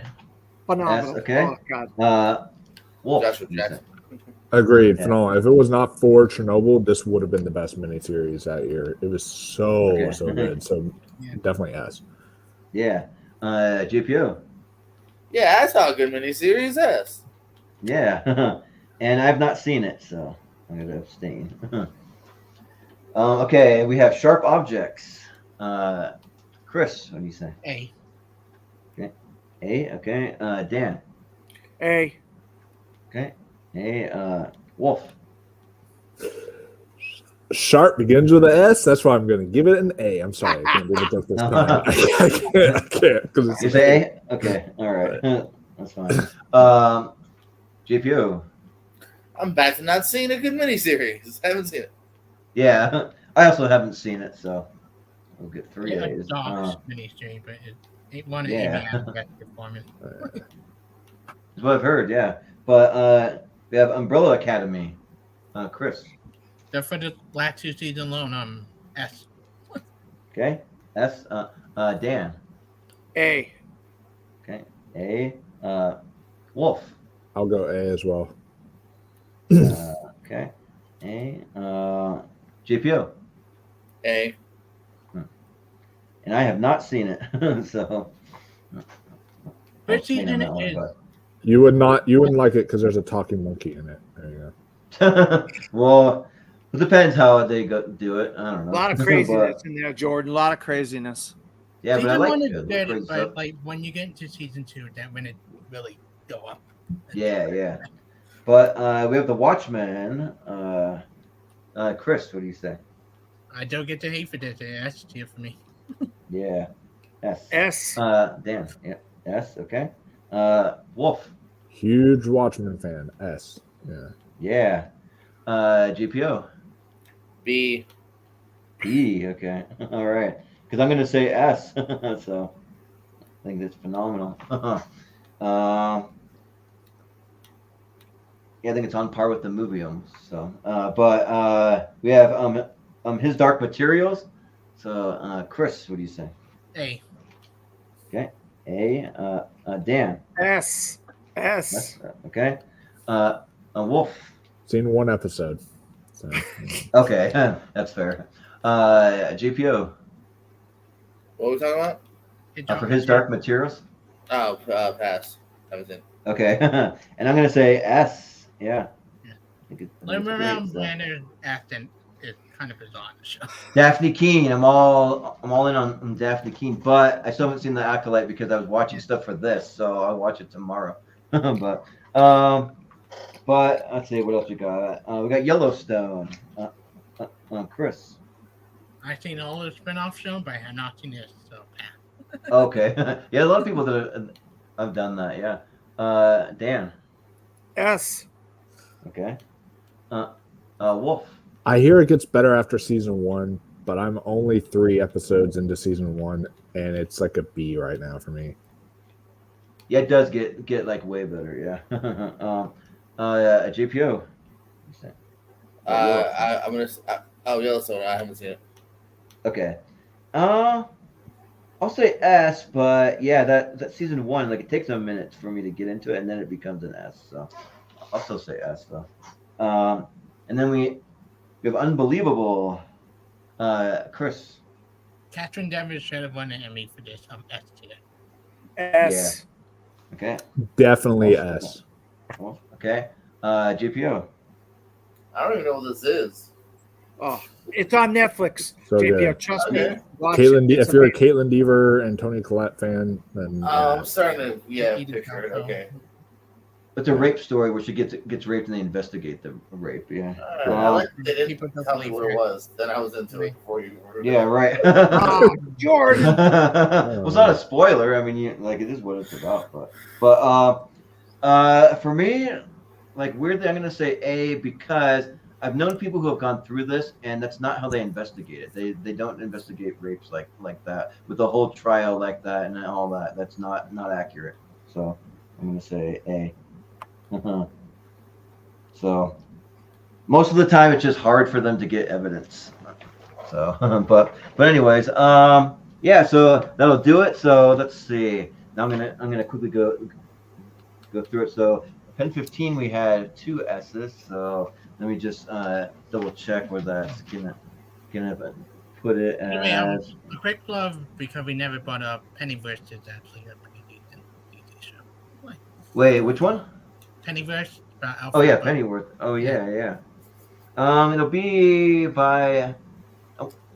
It'll be borderline because Euphoria also only has 2 S's, so we might have to do some voting on this. Let's see. Can't believe more of you guys haven't seen Euphoria. Unbelievable.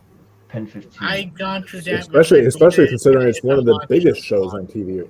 It's one of the biggest It shows just on TV. Like, looks really it's really depressing, so I popular. didn't like rush out to see Yeah, it. see? I'm like Jordan. Yeah, I'm like, Yeah. But why still- is it Hot like depressing girls content? Depressed It's like, teens.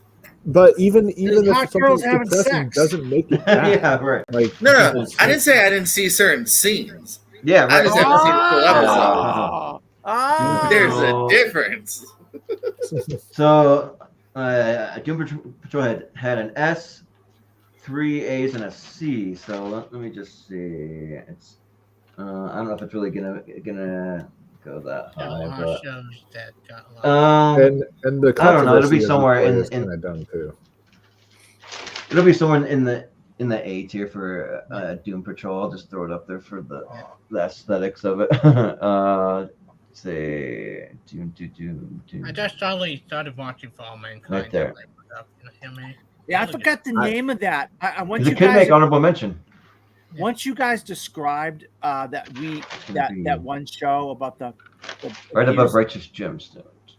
what's it called? When they see us. Oh Yeah. God.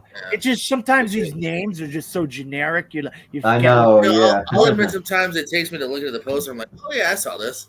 Yeah. Like, Daybreak's a fun one too, but I just totally forgot what it was. Yeah, It's so a kind of title. the Russian Doll has 2 S's and an A, so, and that's kind of right below. I think The beginning of the you Natasha should Lyonne leave. Renaissance, baby. Yeah, she's got cast in something. I think she's going to be in the new Knives Out or something. Fantastic Four as well. Yeah. What is she? For her, holy shit! What did she just get cast in? Fantastic Four. Oh, that's what it was. Yeah. Maybe it wasn't Knives Out then. Maybe it wasn't. Russian Doll will be right about underneath. I think you should leave. So I thought she was already cast in the new season of White Lotus, though. Natasha Lyonne. No. Whoa, wait! It had 2 S's. Sex Education should be above Russian Doll because Sex Education had 3 S's. Let me see. Because you gave that an S, I gave it an S, and Chris Diaz gave it an S. Let's see. Sex Education. I gave it an S too. You know, I forgot. I did see some of the episodes of Russian Doll. Yeah, you're right. Yeah. I saw a handful of episodes. Now it took me a few minutes, but I have seen a few episodes. Mandalorian. Two S's and 3 A's, so they're about on par. Those Russian Doll and Mandalorian. Okay, when they see us though, got 4 S's, so that's going to be pretty high. It's going to be up near like Chernobyl. Let's see. Go to show you how good the 2 years worked for. It actually makes sense because it's the 2 mini series that are like kind of got the same votes. So yeah, they're the 2 competing ones that year. Yeah, right. Yeah, I would just let Jordan do whatever he's been doing this a while. I would just let Jordan do it. Oh, it's fine. I don't mind a little like few reminders here and there. No, I'm just like trying to correct him on like the points and the tally. Make sure he has the scores. He's got it written down, I think, right, Jordan? Yeah. Don't you put all that written down? Yeah, but every once in a while, I can tend to overlook things on occasion. Like one time, we actually had one show that was in the S tier, and then it was actually supposed to be an honorable mention. You had to text us later saying, "Oh my gosh, I messed up." Yeah, guys, yeah, so right. I did that. I'm like, I wasn't supposed to be oh in the S shoot. tier. Yeah, because I looked at. There are 2 shows that had a similar name, and so I looked at the other show. I can't remember what it was, but let's see. We got Sharp Objects that just has 3 A's, so it's probably not gonna make. It's gonna be the lowest one that we've had, but it was Ted and Ted Lasso. I remember that because you were. Oh yeah. Oh You're God. Right. Yeah, How are you Ted and Ted Lasso. Mix them 2 up. Ted Lasso is incredible. Well, they're like similar names. That's just why I looked at the wrong votes. Let's see. Okay, so it'll just be right there. Let's see. We have. Let's see. The Umbrella Academy, 1 S and 3 A's, so it's a little higher than. Let's see. They're ready for the final season in August. So what are you doing? 2010 to 2017 next? No, 2010 to 2014, 2015 to 2017. Yeah. 2015 to 2017. Yeah. Just because there's so many shows, we're gonna end up having these huge long lists that it's just like 2015 to 2017 is a huge year for television. It'll be okay. So that's gonna be. Let's see. Go back. A lot of my favorite shows. Umbrella Academy is gonna be right above Righteous Gemstones. Let's see. Umbrella right there. Okay. Right above the Righteous Gemstones.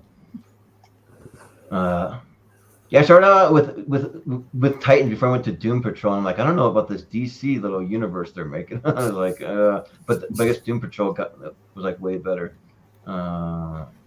Yeah, I like Doom Patrol a lot. I didn't see much of Titans actually. Yeah. Yeah. We have the Watchmen was like 4 S's and a B, so it's gonna be like right under stuff. Let's see, probably right under Chernobyl. So some of the best yeah, acting. Watchmen. Okay, let's go. That's all the way down. Watchmen is also the greatest book I've ever read. Doesn't matter if it's chapter book or. I tried to comic tell book. him that last time. Well, the thing is, were though, crapping on the movie. They were crapping on the movie Wolfman, and I was trying to tell him how incredible this this book was. That I read it like 4 or 5 times, and then it really adapts the movie perfectly. Well, especially thing the is, 4K. Oh yeah. For me, I didn't even know about the Tulsa Massacre. They don't teach that in freaking school. I never learned about that, and then I had to watch The Watchmen to find out about the Tulsa Massacre. I'm like, are you kidding me? Why don't we learn this in history class? I'm like, geez. And I didn't mind. I didn't mind them changing the ending of the movie too. I thought it worked, but They never taught us about That's modern. That's modern history, Jordan. That's not. Yeah, right. You should have That's talked a about modern that too. story that they used as a spin for Watchmen. All right. Right. So, right, Wolfman? yeah, it is. His Dark Materials goes right above Euphoria. By the way, a good show. They first season. The rest of the series was okay. Where is Black it? Lightning. Great first season of Black Lightning. Oh yeah. Actually, saw the first season. I didn't watch it after that, but I saw the first one. Oh yeah. The first season is fantastic. I was glad nobody brought up CW shows. I was Yeah, glad right. nobody brought up some CW shows. If somebody, if somebody, I kid you not, I don't do this. I don't think I've actually fully left one of these streams, just in the middle of the stream on purpose out of just anger. But if someone would have S-tiered Batwoman, I would have actually left. Yeah. And gone back. Well, I mean, leave it to Malcolm. He loves Batwoman CW stuff. Yeah. Like I would have full on. Two S's and a B. There's one CW. They brought up Stargirl on the last one I was on, but there is one on here that's halfway decent, a CW show. I can't see where it is on here. It's hard to see. But I saw the list. So I was like, okay, this is a decent CW show. But normally the CW shows are like contrived and they're full of full of such freaking full of weird teen angsty weird stuff. Yeah. When we get to like 2015 to 2017, there's 2 great CW shows in that time. All right, so Yellowstone was right above. Innovative is great, and Phineas Girlfriend is really I need great. to double check. 2 S's and a B. So it was. I can't remember which CW show, but there was one decent one that was on Right this about the batch. Haunting of Hill House, I think. Let me see. Nope, that 2 S's and an A, so it's below that. And then his Dark Materials and again an A and 2 S's, so it's below that. Euphoria. Let's see what that was. Just 2, so it'll be above Euphoria. Okay. Almost. There we got one more left. Unbelievable, 2 S's and an A, so that's gonna be 2 S's. Dang. Right, So what this means, Dan, is that Euphoria is going to get bumped out of the S tier. Yeah, I knew it was going to get bumped. I knew it was going to get bumped out, Wolfman, because I could see the writing on the wall. I was like, because not enough people had seen it. I was when I knew what a lot of people hadn't seen, I said, well, this is going to get knocked off.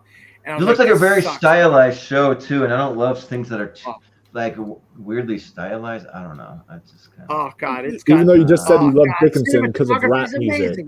I know that is true. Yeah. You were like, "Oh, I love Dickinson." Depends how it's done. I don't know. Let's see. Unbelievable. Let's see. What did Yellowstone have? Just the 2 S's and a B, and 2 S's and an A. It's above that. Yeah, it's such a freaking amazing show. I can't say enough about it. All right. So just right around that material. Drama. So. Well, 1, 2, 3, 4, 5, 6, 7, 8, 9, 10. So we got a lot of stuff that's going to drop down here. So quite a bit. So let me just see what we got to vote on, because the 10th one would be Russian Doll. But let me just see those. There's going to be some voting. Russian Doll had 2 S's and an A. The Mandalorian had I think it was was the same.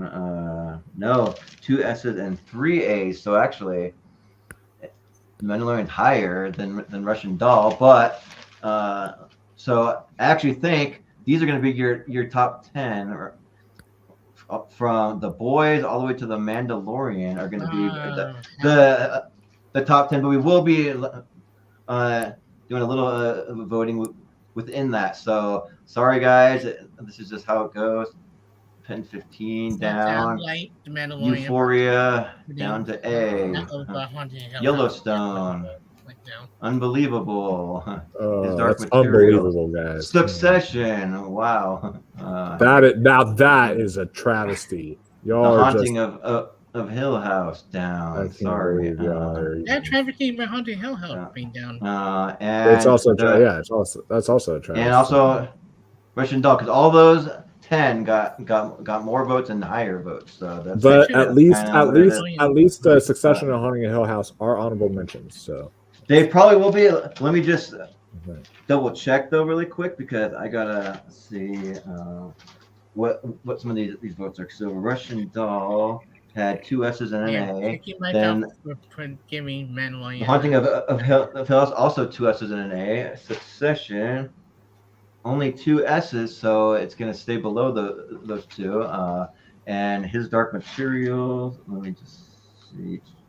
2 S's and an A. So actually, Succession is gonna move out of it. Oh my God! So yeah, Unbelievable had 2 S's and an A. So it's actually higher than Succession. Yellowstone, 2 S's and a B. So technically, Yellowstone's higher than Succession. Sorry, but it really doesn't matter because mathematically, though, Succession would be higher just because the B drops it. Though I feel. Well, no, because it's an extra vote, so it doesn't drop it. Because less people have seen Succession. That's just kind of how it is. But so yeah, what we're gonna vote for is between these 4 will be your honorable mention. So we have Russian Doll, real quick Haunting of question. Hill House. If someone gave something like an F, but then 2 S's, and then someone else gave it 2 S's, and then like not an F, would the one that has F still go through above that because it still had more so votes? An F and a D are going to drop it lower. Just those 2. But I want to drop my S to a B for Yellowstone, and His Dark Materials down to a C. No, too late. Can't do it. So what we're going to do. We have Russian Doll, we have The Haunting of Hill House, His Dark Materials, and Unbelievable. We're voting for the one that you would take out of the honorable mention. Which one would you take out? So which one? From Russian Doll, The Haunting of Hill House, His Dark Materials, and Unbelievable. So Russian Doll for me. Okay, Chris, what do you say? I love His Dark Material, but I would take it out. Like, not better than. Okay. Wolf, what do you say? His Dark Materials. Okay. JPO. I'll third that. Dark Materials. Okay, now we're going with Russian Doll because it's the one that I've seen the least of. So, but it'll be His Dark Materials moving out. So those will be our 3 honorable mentions right there, and then we'll kind of. I'm going to see if I can. Nah, I'm not going to zoom in. It looks weird. So let's see. And look at the votes because I believe Sex Education and The Mandalorian had this. Sex Education had 2 votes. Two S's. Mandalorian had, I think, maybe higher. Oh yeah. So Sex Education had 3 S's though, right? 3 S's and yeah, you're right. Yeah, sorry, 3 S's. looking at that. Yeah, you're right. 3 S's and 1. For some reason, I keep looking at the one right above that. I'm sorry. 3 S's and 1. So and yeah, Mandalorian, it was 2 S's. Yeah, you're right. So that's gonna stay there.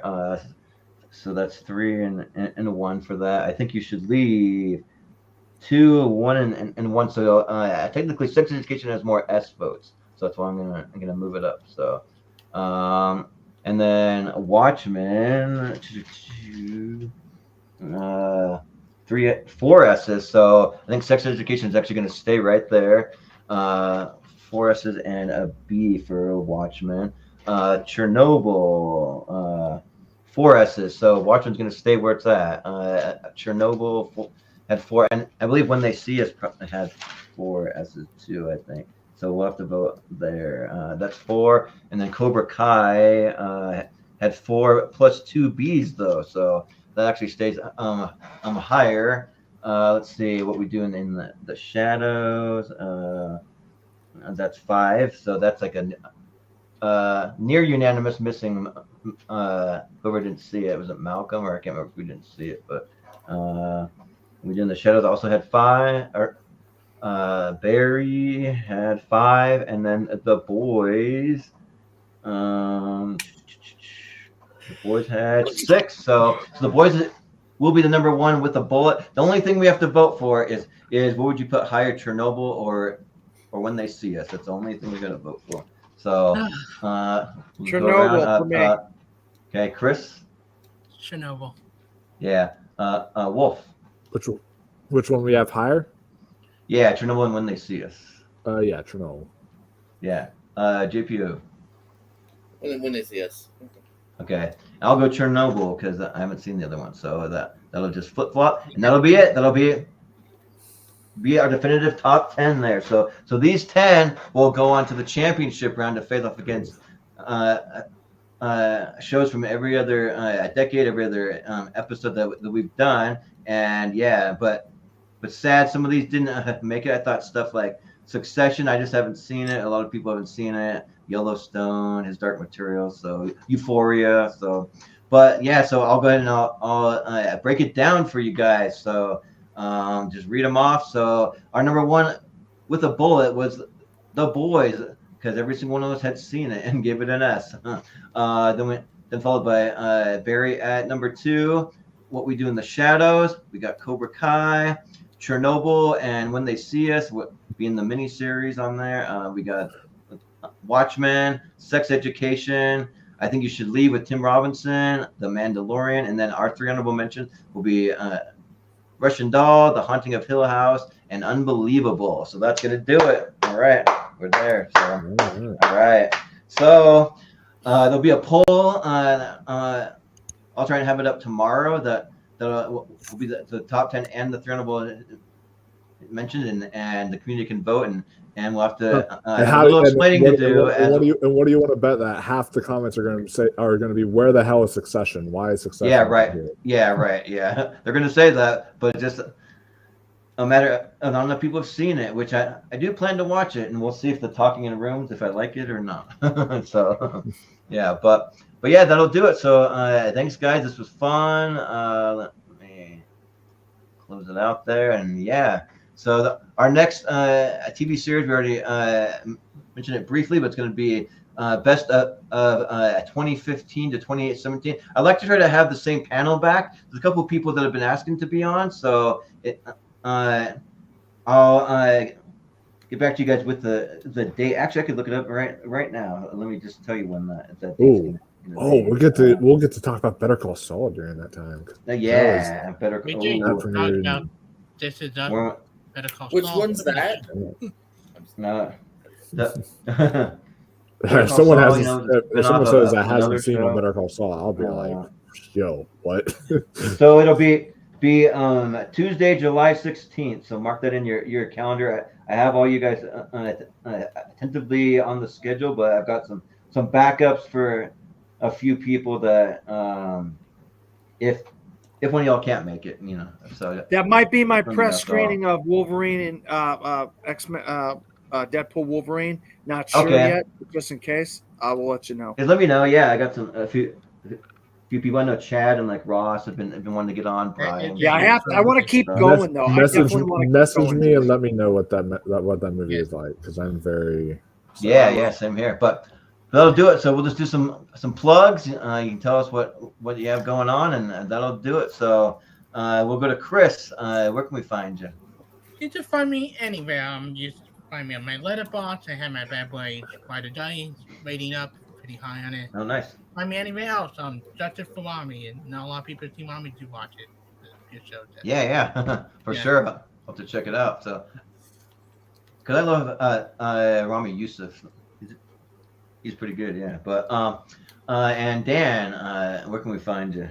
You can find me at Dan Skipbound on Facebook, Instagram, Pinterest, X, Blue Sky, Threads, or DP Skipbound, or From the Fourth Row. Any variation of those. Also, I'm a film critic in Orlando, Florida. You can see it here. It's very small below my name. FromTheFourthRow.com is my website. I just wrote a bunch of reviews. I'm going to be covering the Telluride, not the Telluride, the Tribeca Film Festival virtually. So stay tuned to a bunch of reviews from the Tribeca Film Festival. Also, I'm on Chasing Labels YouTube channel a lot. We do a special show called Movie Mutations, where we take an actor and or a director or a filmmaker or somebody in the film industry. We just kind of go through their filmography and talk about what we like, what we don't like about and we did 3 parts on Jim Carrey. We're going to be doing Richard Linklater as our next person. I believe we're going to be handling that may not be till sometime next month, July or whatever, but stay tuned for that. Also, you can find me here popping up on the Movie Hero Network, all kinds of different places. I'm doing all kinds of good stuff. I did what was it we did last week? That was really fun. We did the hot take episode. We talked about all the hot takes and hot takes. Oh God, that was brutal. Yeah, Some that of the got a hot little takes crazy. from these people. That got wild. That got a little bit wild. But also, you can find me sometimes. I'm over at the Dill Pickle Network, and I do episodes. I've done 5 episodes of their show called Picture This, where they reevaluate the Academy Awards in a given year. Sometimes you have a different winner than what actually won Best Picture, and then we pick our best actor and actresses. So you can go back and watch my episodes on that. Also, I've hundreds of reviews on disappointmentmedia.com. So if you want to read some of my older reviews from years past, you can go there. But yeah, I'm like Chris, though. I'm all over the place. And I have Letterboxd as well. Dan Skipbound, DP Skipbound. Yep. Sounds good. Yeah. And Wolf, where can we find you? Yeah, you can find me at Mega Movies on both Letterboxd, TikTok, and YouTube. And as far as stuff coming up soon, this weekend as like a 35th anniversary celebration, we're doing a watch along of one of my favorite movies of all time, which is Dead Poet Society, this Sunday. So you guys can definitely stay tuned for that. And then also we'll be doing a early Oscars predictions with Can just out of the way and all that stuff. So we'll be doing that, like our very early Oscar predictions. So that'll be a fun video. And then and then also I have on the 11th or the 12th, I still have to reach out to her and see what day specifically. But on the 11th or the 12th, I'll be interviewing Charlotte Cragen, who is the iconic kill scene from In a Violent Nature. So that'll be really fun. And yeah, so I got a lot of exciting things coming up on the channel. And I just filmed an unboxing, actually, just the other day, and I'm editing it right now. So I will be uploading that to the channel either tonight or tomorrow. Nice. So you guys can stay tuned for that. And much, much more on my channel. So, yeah. Yeah, sounds good. And JPO, where can we find you? Yeah, when I'm not popping up on here from time to time, find me over at the Pure Sco. We're doing lots of movie trivia over there, top 10s, drafts, shenanigans. And yeah, I just taped some Why We Love Horror, doing some horror trivia, Combat Wrestling over at Twitch, Malcolm's channel, Take 3, all that fun stuff. Thanks for having me. Yeah, for sure. And as I'm gonna try to get a little outro thing going on, but this laptop compared to my computer has like antiviral protection that's like preventing me from downloading clips. I don't get it. I don't know. It's weird, but we'll see. This clip I have might work. But anyways, you can find us over at the at Movie Hero 2121 on all the social media, and you can find all of our social media links and stuff down in the description, and also at Jordan83616. And If you have any ideas for any of these shows, like for Tournament Fights and Tier Ranker, we're always taking ideas. So because we want to do the things you guys want to see. So we'll the best way to contact us is through any of the social media, but first and foremost, Facebook Messenger. You can contact us there, me or Austin Pez Howell. And then we also you can find us at the Movie Hero Network Facebook group. And if you have any projects you're working on, if you have a YouTube channel you want to promote, anything that's related to movies, TV, you want to just have a fun discussion, that kind of stuff, you can post your heart's content there, and we'll share it out. We'll tell people to subscribe, all that stuff. We'll support you.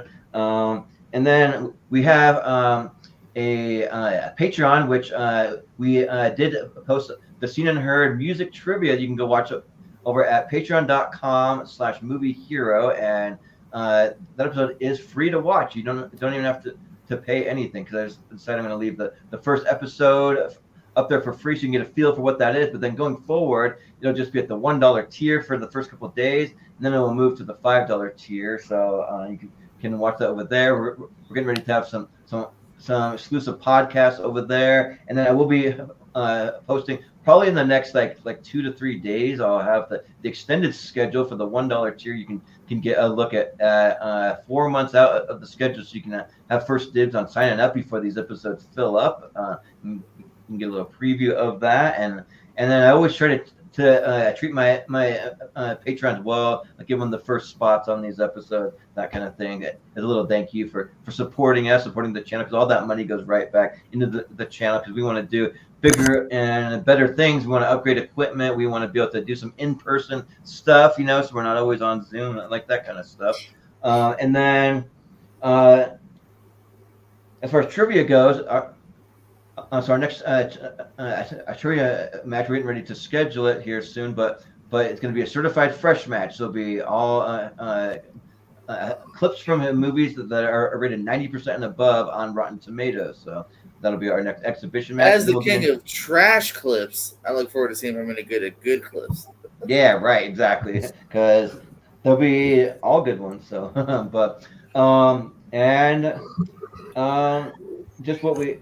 Oh, and then we'll get back into our slow burn trivia. We are in the midst of a trivia tournament. We're just getting through a few of these exhibition matches and that kind of stuff. And me and Austin were out of town for a little bit, so we're getting back on track with that.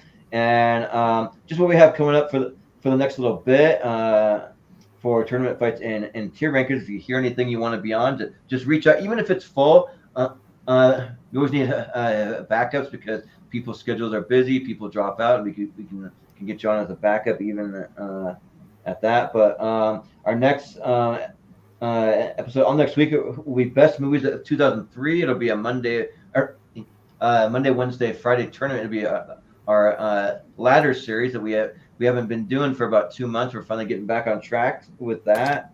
We'll be doing Chris Scott versus Steven Shepard on a battle of their favorite TV shows for tournament fight versus. We have our Movie Hero Mystery Tournament, where we spin the wheel 64 times. And it's a wheel that consists of all of our favorite movies from everyone on the channel, everyone you see here, and all of our regulars, and just kind of a random mix of movies that'll pop up. We have our next actor versus is going to be Will Smith versus Eddie Murphy. I kind of feel like it's kind of a good time with Bad Boys and all that coming out, and also Axel Foley's getting ready to come out here, so we got that one coming up. We're doing Chad Webb's Top 64, so that's been a pretty popular episode. He kind of picked a panel, and I got a bunch of people down for backups, because we'll see, because he might need a backup. He wants to do his way earlier than we normally go, because he has a child that he wants to attend to, so he wants to go earlier. So we'll see how it works out. But is Wolfman sleeping? Is Wolfman sleeping? No, I'm back. I'm just looking at my. Snoozing. I'm here. I was just looking at my schedule for work and such. While I'm sorry, Wolfman. It looked like he was sleeping. But we'll just wrap it up though. We got Chris Scott's Top 64. or no, his 128. So that'll be a 3-part series for the 128. So that'll be just heading into July. So that's kind of what we have going on for the next little bit. So yeah, this is gonna do it. And I think I did get this clip to work. So if you want to see what's coming up for our winning TV show, that show's got a new season premiering. So I'll show you a little bit of that, but no spoilers, just a trailer. But yeah. So for Malcolm Lay, for Chris Scott, for Dan Skip Allen, for Michael the Wolfman Wyndham, for JPO, I've been Jordan, the movie here, Anderson, and we'll see you next time. Chris Scott. Oh, You said Chris Scott instead of Chris Diaz. Oh yeah, Chris Diaz. Sorry, and there's no sound because it didn't download right, so it's all good. We're gonna switch it to this.